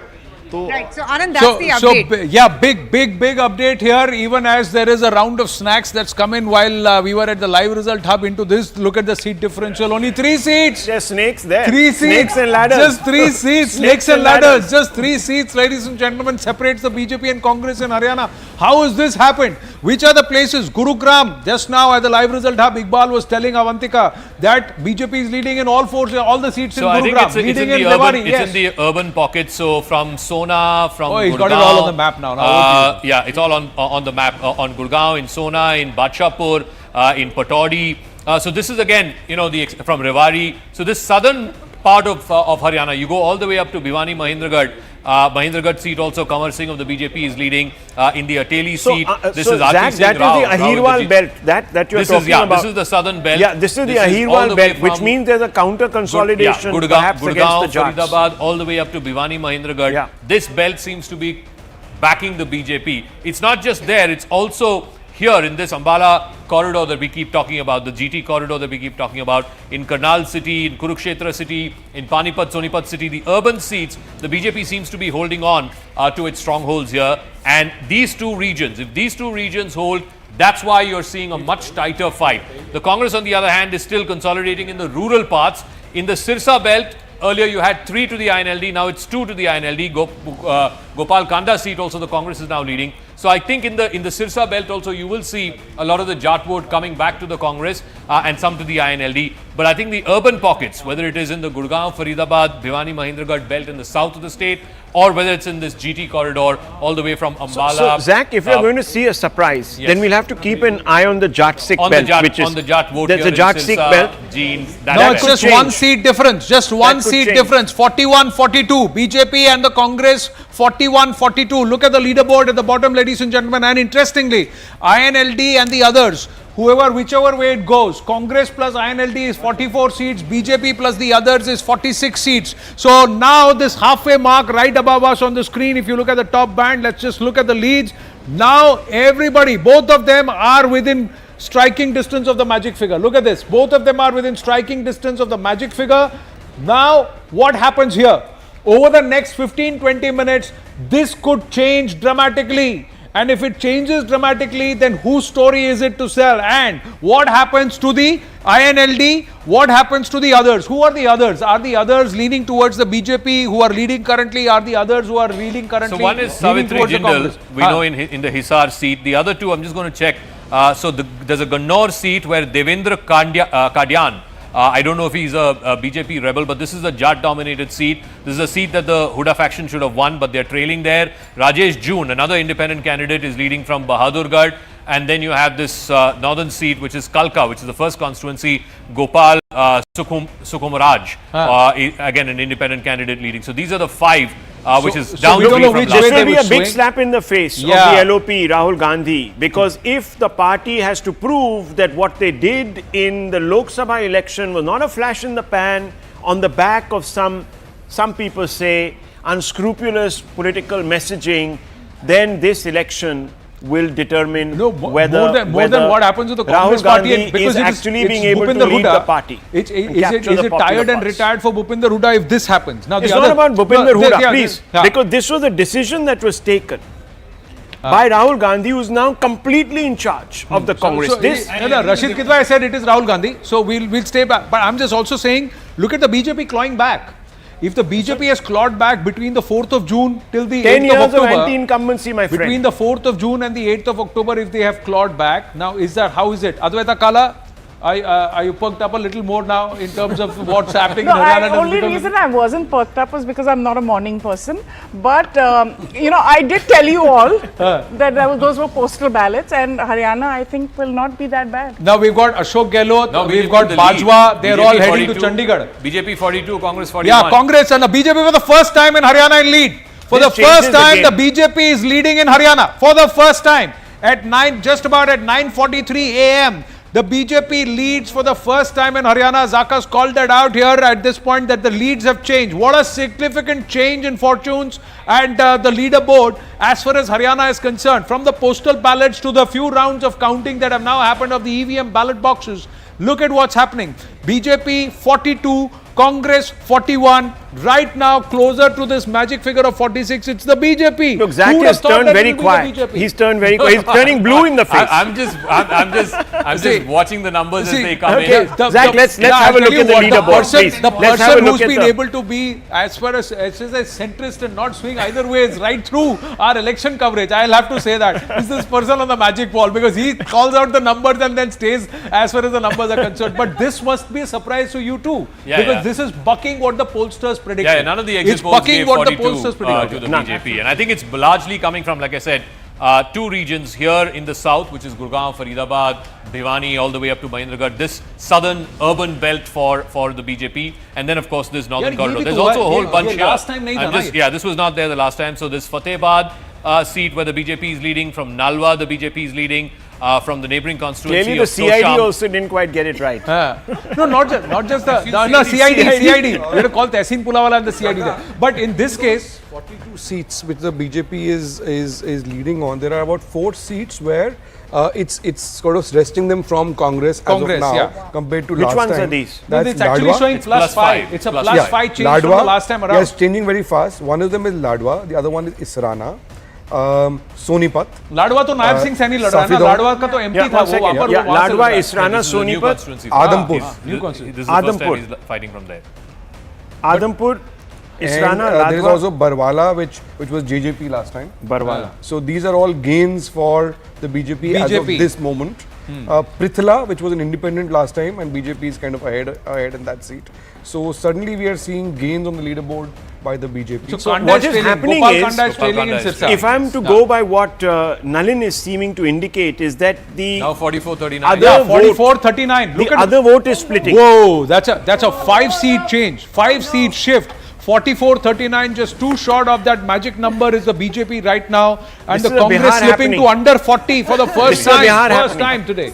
This is a Bihar happening, but what it also tells you is that the Jat vote is not melting away from the BJP. Also, so there's a counter consolidation, and that's what we were talking about, Advaita, you and I, because no one else was sticking their necks out. Something tells me. Oh, right, okay. Now everybody wants to own the narrative. We need to also, Aarti Tikku, keep an eye on the Jammu and Kashmir numbers. National Conference may slip below 50 for the first time, and the PDP is actually inching back, wresting back some seats. The BJP is staying steady at 24, but there is a bit of an aji-baji going on between the Congress NC and the PDP here. That's what's happening. There's an exchange, and and will this also correct itself in the later rounds? We'll have to wait and watch. But this is a huge twist.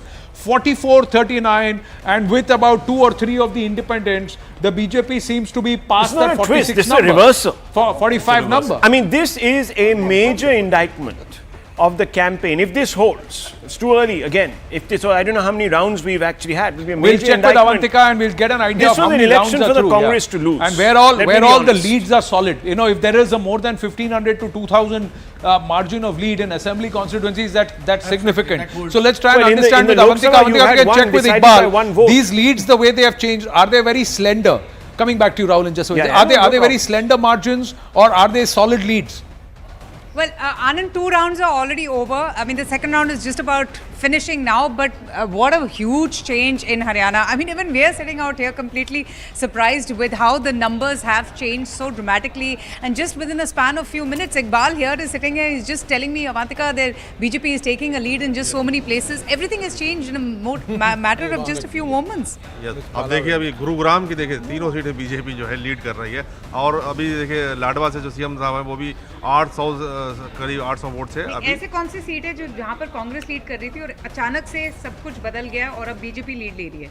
ऐसे पानीपत की भी सीटें थी, सोनीपत से 1-2 जगह पे जो चल रही थी कांग्रेस लीड कर रही थी, तो वहाँ से बीजेपी अभी लीड करने लगी है।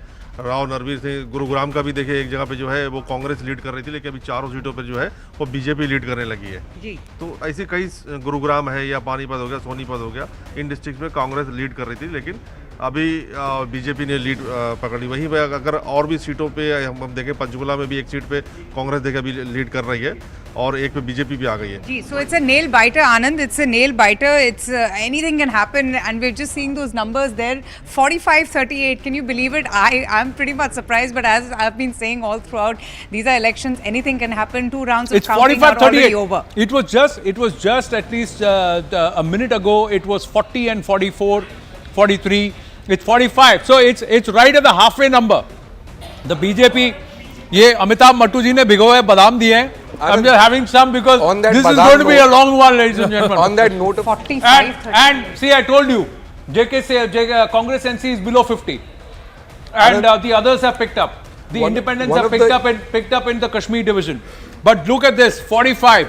Are we going to see for the first time in the Super Tuesday coverage, Result Day Live, BJP hit that magic number of 46 for the first time on the leaderboard? I like the Are we going to see that? Interesting point to make here. Now, Super Tuesday. We've been calling it Super Tuesday on top. Super Tuesday because the election is exciting now. It's not a one-way fight, and it's not like it's all even. There's some drama here. The one group that is losing are the exit pollsters. For sure. They're losing. The exit pollsters in both places are losing. See, my point is the next time around, we won't get enough of exit polls to do polar polls. Nobody will do the very interesting factoid on Haryana. As the game seems to be changing in Haryana, very interesting factoid. We've talked about the Jat vote and the BJP holding on to it. One of the seats where the BJP is gaining is Mulana. Now, Mulana has the highest scheduled caste population in Haryana, 35%. Dalit. Right? Dalit.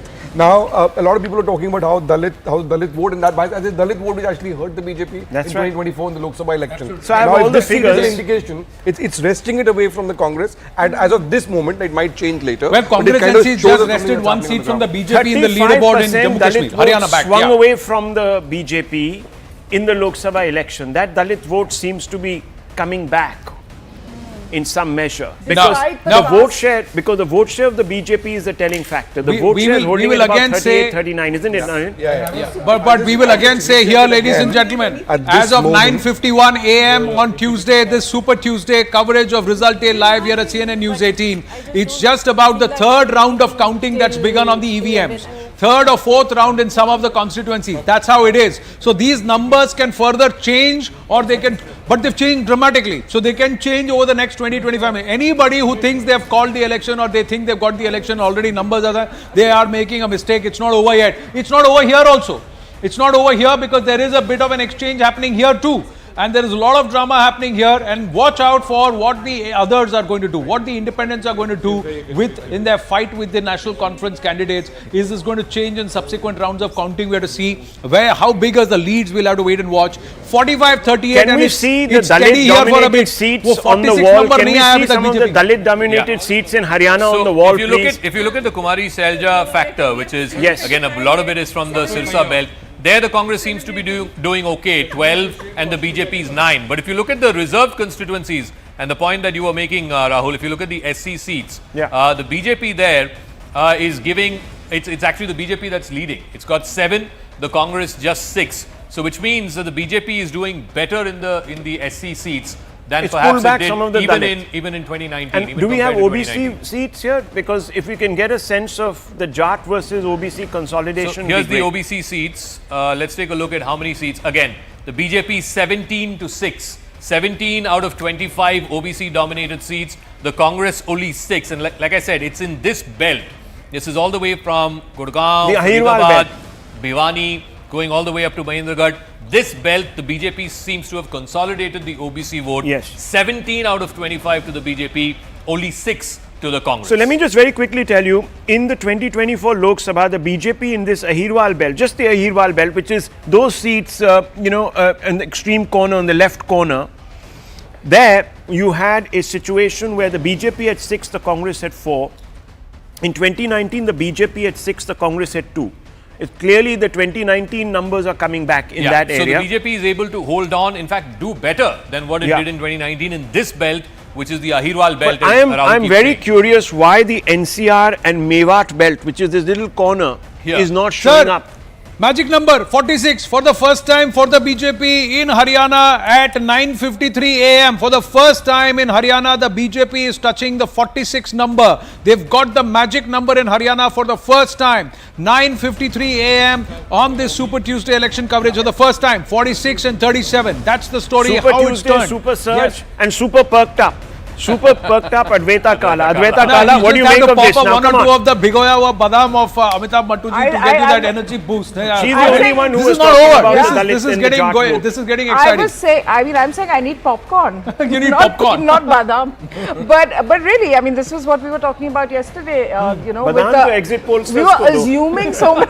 Really, we were assuming too much about the fact that the Jat vote is consolidating behind the Hudas and the Dalit vote has moved away from the BJP, and there's huge anger against the BJP as far as the Jats are concerned. None of that is bearing out, and really I think that was an overestimation. So Kidwai Saab, let's bring in Kidwai Saab, because I want to understand now from you, if this trend holds in Haryana, who should carry the can for this defeat? Is it the Hudas again, or Rahul Gandhi must be still insulated? What's your analysis? I think I'm very clear in my mind. If there is a debacle in the sense that the Congress thought that it's winning Haryana and loses, and so it will be, of course, the blame has to be shared by Rahul Gandhi and of course the state unit, because Rahul Gandhi was micromanaging. All the talking points were there. Agniveer, Kisan, Pahalwan, all these things had nothing to do with the state politics. So he was targeting Narendra Modi government. So were they all non-issues then? It appears to be, if this holds, but I think still eventually things would be different. But Rashid, I will ask you one thing. If this holds, or if the Congress does not get the numbers that the exit pollsters projected, is that the end of Bhupinder Hooda? in state politics in Haryana? Will he be retired by the Congress then? Absolutely. I think it will be end of the road for Mr. Bhupinder Hooda, because there has to be 45 plus. If they are short of 45 plus, then BJP is going to form a government, because all the independents and Chautalas and all are going to come with the BJP. And we have seen in last election also there was an element of surprise. I mean, the Congress did actually well at that point of time. Nobody was expecting. Everybody was thinking the BJP will win. So Haryana has a history of throwing surprise. But a lot depends on the vote share. If there is a 2% vote share in favor of Congress, then things would change. Yeah, but the vote share listen, so far, an hour back, so far look like to be fair, an hour back, Anand, we were talking about the Congressization of the Correct, BJP. absolutely. We were talking about how Mr. Modi is losing his mojo, as Mr. Gogoi said yesterday, of the Congress party. We were talking about how development has become the bugbear, unemployment has become the bugbear of the BJP. This is the Hindi heartland we're talking about. Outside of Uttarakhand, That's Delhi right. upwards, all of North was going to be. That's right. This is the Hindi heartland we're talking about, where there is so-called distress. 47-36. So what does this tell you? So easily 2 clear of the halfway mark, And 1 these are clear of the holding. magic number. These are holding. Can I tell you now. one more They're figure? holding. Yeah, one more The figure. strike rate for the BJP at this moment is 51%, for Congress is 41% in Haryana. And this was the election that the Congress would lose, was actually was winning. It was for it to lose. No, and not just that. If these hold, see, the whole story of 48-35, 48-35, so 3 clear of the halfway number.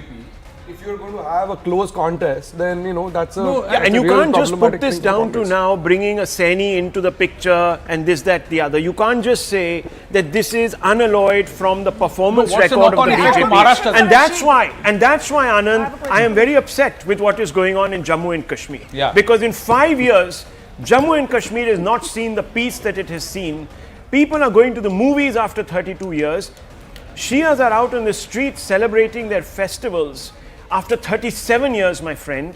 And if this is going to hold because of fear-mongering, I'm sorry, then and I'm going to say it very openly, Jammu and Kashmir doesn't deserve this election. Okay. You're welcome to your point of view. Let the results settle. Actually, questioning Let the results settle, hopefully. In terms of historical parallels, I think in my memory, and I was a kid then, the 77 elections, Sheikh Abdullah was ailing and he fought against a united opposition. Jayaprakash Narayan, Morarji Desai, the Mirwais all opposed him. And the NC swept Jammu and Kashmir. And that was perhaps till this election the most inclusive election and a benchmark for fairness. I would say this is a benchmark of fairness, inclusiveness, and that's where the Prime Minister and the government must take credit. As far as voting preferences go, Rahul, I wish I could be as cynical as you are, but then this is democracy. That's not true. You work. Look, I am not verdict in Haryana. My point is, the question that I want to ask you, Mr. Mattu, was the politics at that time as viciously polarized communally?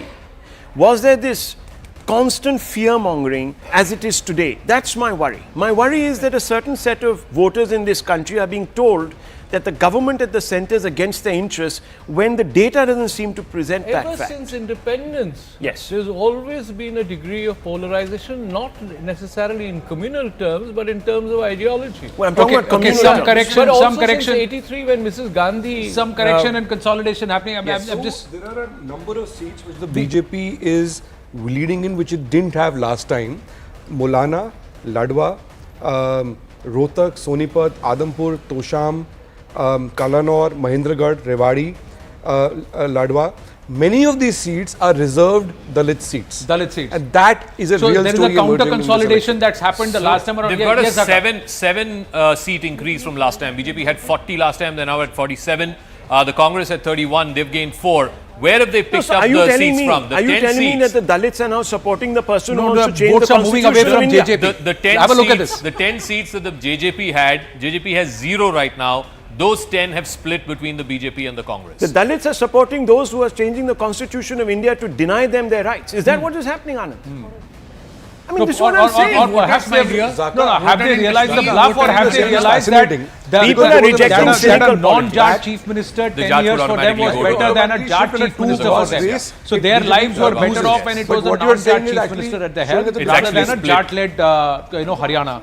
That could bring in a point here. Yeah. Zaka has made a fascinating point. There was an assumption psychologically that in a two-horse race, the Congress would benefit. Yes. Zaka is pointing out that's not happening. When whatever the other parties are losing is going evenly to Congress and BJP. Yeah, and I think we must point out, the role of the RSS in this. Because in the Lok Sabha election, where the BJP had a reverse, in Haryana it went down to 50% from 10 seats to 5 seats. A lot of it was because the RSS card didn't come out. We should also talk about... Yeah, so I'll come to that in a second. I'll come to that in a second. In Haryana this time, the RSS cadre has gone out. So there seems to be a shift as a result of that. In Jammu, by the way, in Jammu as well, and I think Rashid is right, we should talk about Jammu. In Jammu was a lost cause about 2 months ago. Yeah. If the BJP is holding on in Jammu, maybe less than what they thought, but 24 seats they're holding on to. A lot of that is because in the last 1 month, a lot of the cadre has turned up. Not just turned up, I think there has been a mending and course correction and also understanding and dialing down of the rhetoric within the BJP vis-a-vis the RSS. So a lot of the But the story of the moment have right happened. now is Haryana. But these are Story numbers. of the moment Before is we get Haryana, into all of Anand. those analytics, we have to ensure that tell our viewers that all rounds of counting are not yet over. It's not even up to the 5th round of counting. Things can change here, things can change here. And it can change in favor of either of the entities involved in this electoral, because it's the ballot, it's the voter who could decide. But will they consolidate, will they study? After the 5, 6 rounds, then will it further consolidate? Will there be a shift? We'll have to wait and watch. We'll see. Yes, Advaita Kala, Tom Vadakan of the BJP is also with us. We'll go to... Yeah. So that's what I want to ask Nalan. So Nalan, are you saying that the BJP still needs the RSS? Absolutely it does. Because that was the comment that was made earlier. So two things. One thing that by the way, comment has been... So let me say, this is an important point to make. One of the things that I had argued in the new BJP was that the BJP is now far bigger than the RSS. That's true. Its dependence on RSS was much less, but that never meant that the RSS, without the RSS, the BJP, it doesn't need the RSS. And JP Nadda made that comment before the Lok Sabha election. There was a lot of anger in the RSS as a result of it. We did see in several states where the BJP had reverses, there was if not non-cooperation, certainly not enthusiasm among the cadres. Right? UP was an example of that. Haryana definitely was an example, and there was disaffection. In the last 2 months, there seems to have been a shift in that attitude, saying, look, because the political equations have changed, and some of that result we are seeing here. See, not just disaffection, I'll tell you, if these results hold, again, I'm telling you, ladies and gentlemen, it's very, very unlikely that this is going to be the scenario. If this remains the scenario, then the Congress has serious cause for worry. If this remains the scenario, then this could perhaps galvanize and rejuvenate the BJP cadre, which was looking jaded and flaccid, and perhaps the course correction internally within the BJP is working. We'll have to wait and watch. But if this remains the scenario, then we have other problems that we'll have to talk about going forward the road ahead. Will Mr. Omar Abdullah be far more amenable and ready to work with the central administration in taking the story forward, and will forget the electoral rhetoric of statehood lying, but stay with statehood and not going back to 370? Will that happen? If that happens, does that augur well that we have a collective administration and which works with the mandate of the people that is respected? How is the international narrative then going to be stitched if this holds? Or will this change in the next 3-4 rounds of counting? We don't know. Anand, let's have a quick look at the Jat belt in Haryana. Let's have a quick look at the Jat belt in Haryana. And if you just extrapolate what we see right now, Zaka, with 2019, where the BJP is gained or the Congress is gained. So the Jat belt is almost evenly split. 4 gains to the BJP and 4 gains to the Congress. So the JJP, the INLD, between them, they lost 7 seats in this belt. Those 7 have evenly split between the Congress and the BJP, which, as you said, Rahul, I think in yesterday's program, that this assumption that the Jats are all en masse going to vote against the BJP, that's not bearing itself out. I also said that the Vinesh Phogat factor, maybe people are reading too much into it, because there could be a consolidation amongst other Jats against her rise. There are also counter-narratives on ground, politics, because which we don't talk about on mass media or national media. There are counter-narratives against what happened with Vinesh, and Vinesh's thing is that it was over with the June. She went to Paris. It was not that she was stopped from going to Paris.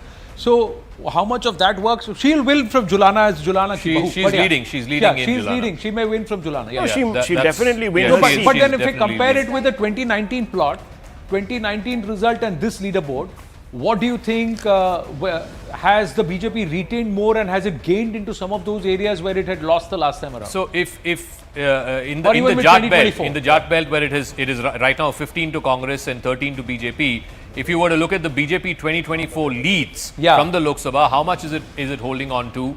6 seats. It's holding on to 6 seats. No gains from the last time, but it's not losing. Those 6 seats which it led in the Lok Sabha in 2024, it's not losing those 6 seats. If you were to look at the Congress on the other hand, in the Jat belt, they had 23. They've got a gain of 4. So from 9, they've gone up to 13. The 9 seats that they had the last time, they've gone up to 13. But like I said, the BJP's gained 5. Huh? Yeah, the gain for the BJP has been 5.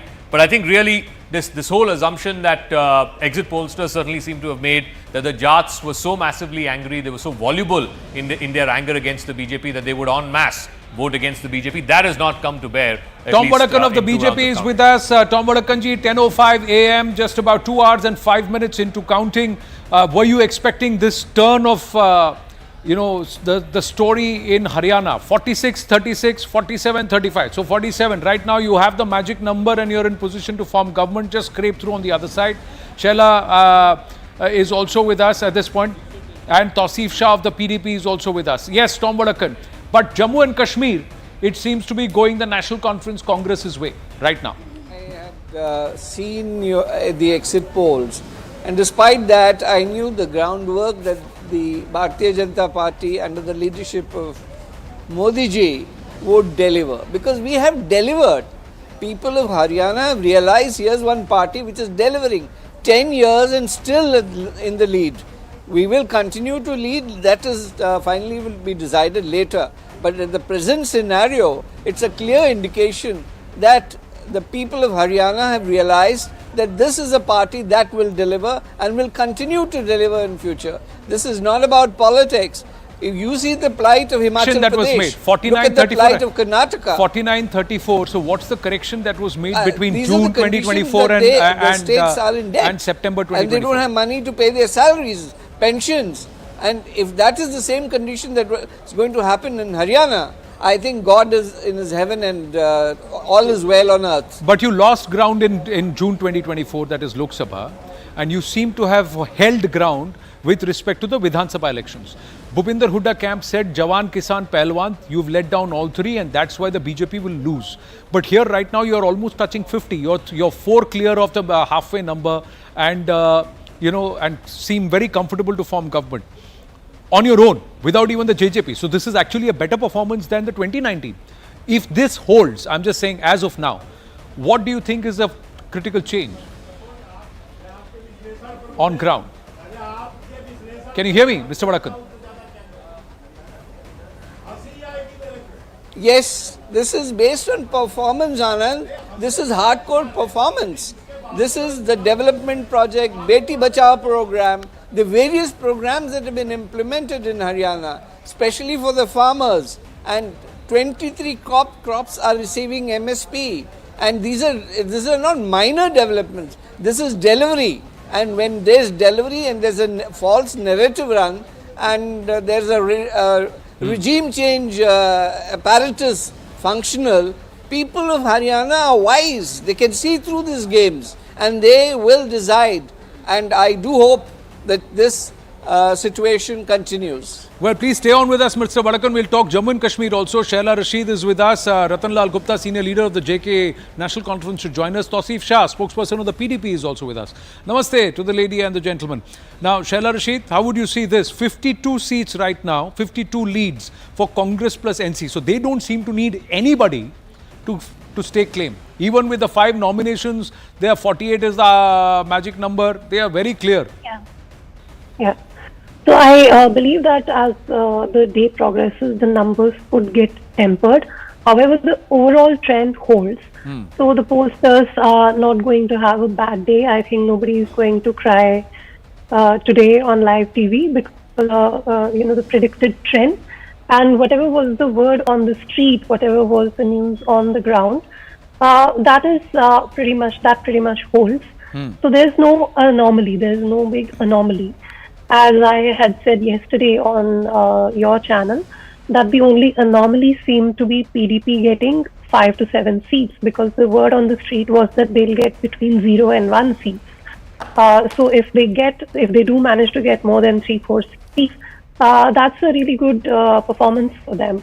But otherwise, all the results are along expected lines, and wherever there's a good candidate, he or she has won, or he or she seems to be winning. So that's the century for the BJP in Haryana. As far as the leads are concerned, Congress NC at 52, PDP only at 3 leads right now. Tausif Shah, how would you see this? Morning to Zika, Anand, and all the panelists. I would just start that we have to take it with a bit of sugar, a bit of pinch of salt. So we have to take it, whatever the people's verdict, we have to take it as it is. Maybe there are some mistakes we have made in the past, which the verdict is coming out of the ballot boxes. So we have to see how we can improve it, how we can. But let me personally tell you that we are eyeing not less than a double digit in this assembly. And the second thing is the best part, that we are happy that BJP is being ousted from J&K. Maybe that can be they are getting the leads in Jammu. Obviously they're getting the leads in Jammu. What we are seeing, what are the very early predictions we can say. So the things are going to change. Obviously, lately in the day, as my so you feel that Jammu and Kashmir mein thoda surat badlegi, seats ka distribution and what's going to happen. It's not going to be like this. Yes. It's not going to be a runaway win for Congress NC. That's what you feel.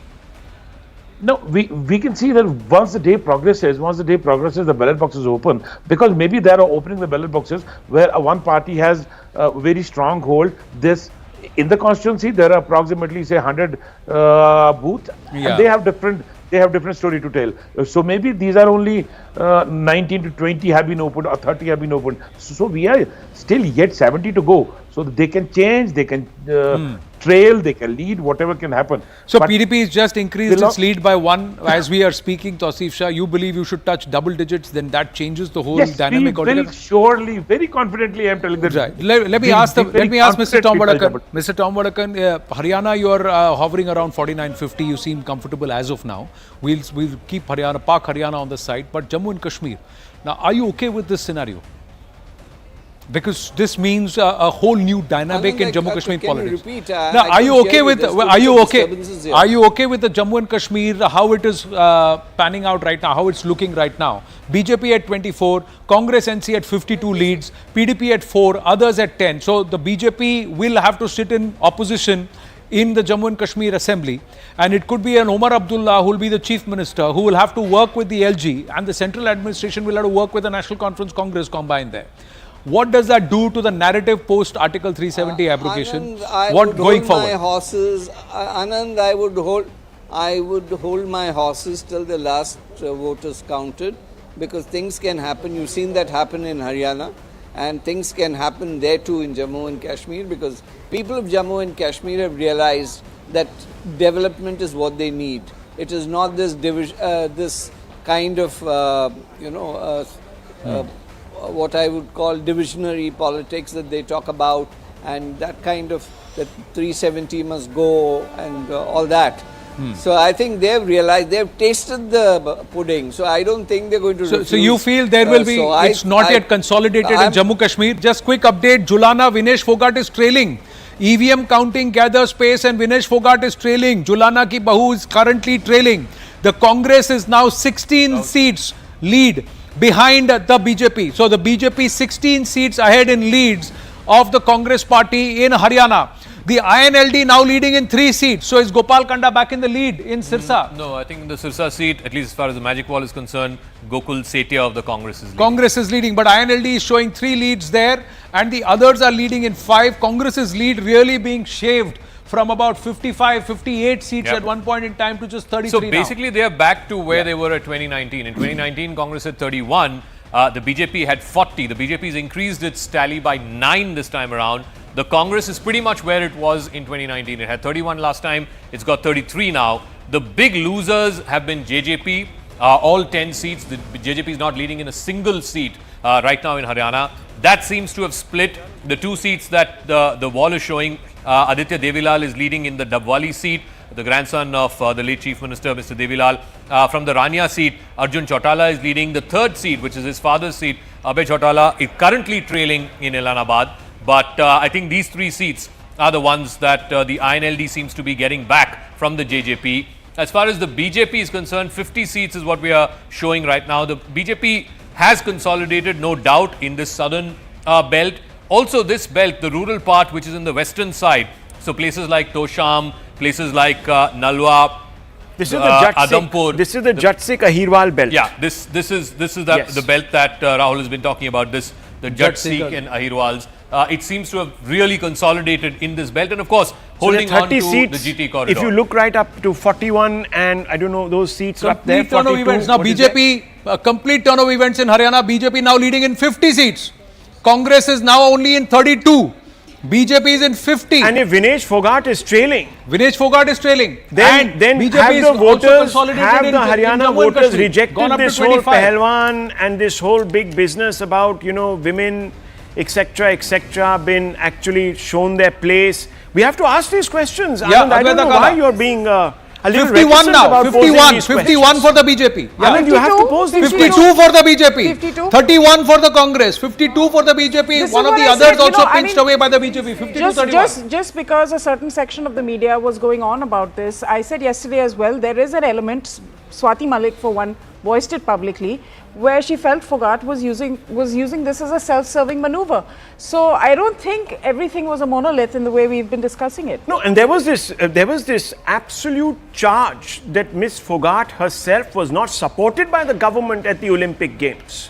She came out and actually look alluded at Gurugram. to this. All 4 assembly seats of Gurugram are with the BJP, and that's where you had a defection. You had Ravinder Singh move out of that region. You also saw that there were certain defections from the BJP which happened. Ashok Tanwar left the BJP and then he comes. So all of that has Mr. Modi has been saying, now hang on, back. Mr. Modi has been saying that look, all of these campaigns are orchestrated against his party deliberately to sour the mood of the voter, to mislead the voter, to undermine the voters' faith and trust in his Vikas model. 27 rallies. 27 rallies in Haryana, both by Amit Shah and by the Prime Minister. Many said it's not going to work, it's going to backfire, and his entire leverage is on the ticket. Now with 51 seats, then does that happen? Mr. Vadakan, what would you like to say? Tell Mr. Gaurav Gogoi, who said that the states will reject PM Modi and he's lost his mojo. He's no longer able to influence at the state level. Well, the reality is stark clear that Prime Minister Modi ji is accepted across Haryana. That's the message that's coming in. And that wrestler lady who lost by 100 grams is losing by more grams here. And let us say that this kind of regime change operations that they work out is not acceptable. They tried that through the agitations that were there. You had 4 or 5 sabotages, railway sabotages. This doesn't work. This country will not tolerate this kind of operations. While we receive Vande Mataram trains, there's destruction at the different stations. Do you think people of India will accept it? This kind of backdoor sabotage won't work. You can't come from the back door. You have to be accepted in a democratic setup. But that story does not seem to be holding for you in Jammu and Kashmir. How would you explain Jammu and Kashmir there then? That the people have voted for Congress plus National Conference so far. Well, Jammu and Kashmir is a situation that's developing. Let's wait. And I believe still that things will change. So let us wait, Anand. I think things are not. The last word has not been said. How does it, Shaila Rashid? How does it change the story altogether post abrogation of 370? If the Congress NC were to be in power, Mr. Omar Abdullah were to be Chief Minister. No, so first of all, the numbers, as I said, they are likely to get tempered. So this 55-50 number that we are seeing right now, it will settle around like 39-40. That's the very least that we should expect. So it's not going to be this kind of a skew. Now, you have to understand there's a difference between what political parties will try to make it out to be. They will say that this is a rejection of 370, etc., etc. But let's not forget that there was an election before the assembly election, Lok Sabha election, where both Omar Abdullah and Mehboob Mufti, they actually lost their seats. So it's, the political parties are going to make it about 370. But I can tell you with confidence that, people here on the ground, for them 370 is a thing of the past. They are like fed up of that narrative and they want different things. They want whoever comes to power to come up with an economic package, to come up with a package of employment. So this is something I'm going to point out. When Prime Minister Modi came here during the assembly election, came here for a rally on Srinagar. So I was watching the speech very carefully, and the loudest cheers came when he talked about zero electricity bills. And he talked about solar power, that there'll be an 80,000 rupees subsidy on installation of solar power. What does that tell you? That tells you that the biggest issue of people is electricity bills. And Anand, even when you were in Srinagar before I think during the Lok Sabha election, those are the things that I told you, that electricity is the biggest issue. Electricity, waste management, you said waste was an issue. management, but I am the only person talking about waste management. Nobody else is talking about it. People talked about dog bites. People talked about the fact that there were rabid dogs which are scavengers, which are attacking people on the streets, and it was difficult to it's step a out very from big morning walks issue. or cycling. It was local issues. It was local issues, and people said these were issues. But I'm just saying that the BJP did not field candidates across the seats, and whoever fielded candidates, the PDP has been rejected. The National Conference has been selected. If you see, the PDP contested hotly, right? It's not that they have not contested the seats. They seem to be in single digits. National Conference is in high double digits, and sweeping the Kashmir division, and with making inroads in Jammu division also. All of that is happening. I just have to take a break. I'll come back to you, Tausif Shah. Bhupinder Hooda is speaking, and then we'll play out Kumari Shelja also spoken with Yash. Congress की सरकार बनने जा रही है भाई। Sir आपको किसी alliance की जरूरत पड़ेगी या कांग्रेस एबल टू यानी कांग्रेस अपनी मेजॉरिटी लाएगी। सर फुल फ्लैग मेजॉरिटी वाली कांग्रेस की सरकार बनेगी, पूरी उम्मीद है आपको? हाँ कह तो जगह कितनी बार कह रहा हूँ। Sir credit goes to Rahul Gandhi and Bhupendra Singh Hooda ji only. Credit goes to party, Rahul Gandhi ji, Mallika खड़गे ji, Priyanka ji, all leaders of the Congress. So what's your and priority, real credit goes to the people of Haryana. What will be your priority, sir, after the fall government? What will be your priority? How many questions will you ask? You ask one question. There are others also. Sir काफी रुझानों में close contest नजर आ रहा है, ऐसा expected था क्या? नहीं था, जहाँ कहीं क्लोज है, कहीं पे है, लेकिन Congress is getting majority. Sir आपके लिए नतीजे आने वाले हैं, जो नतीजे अभी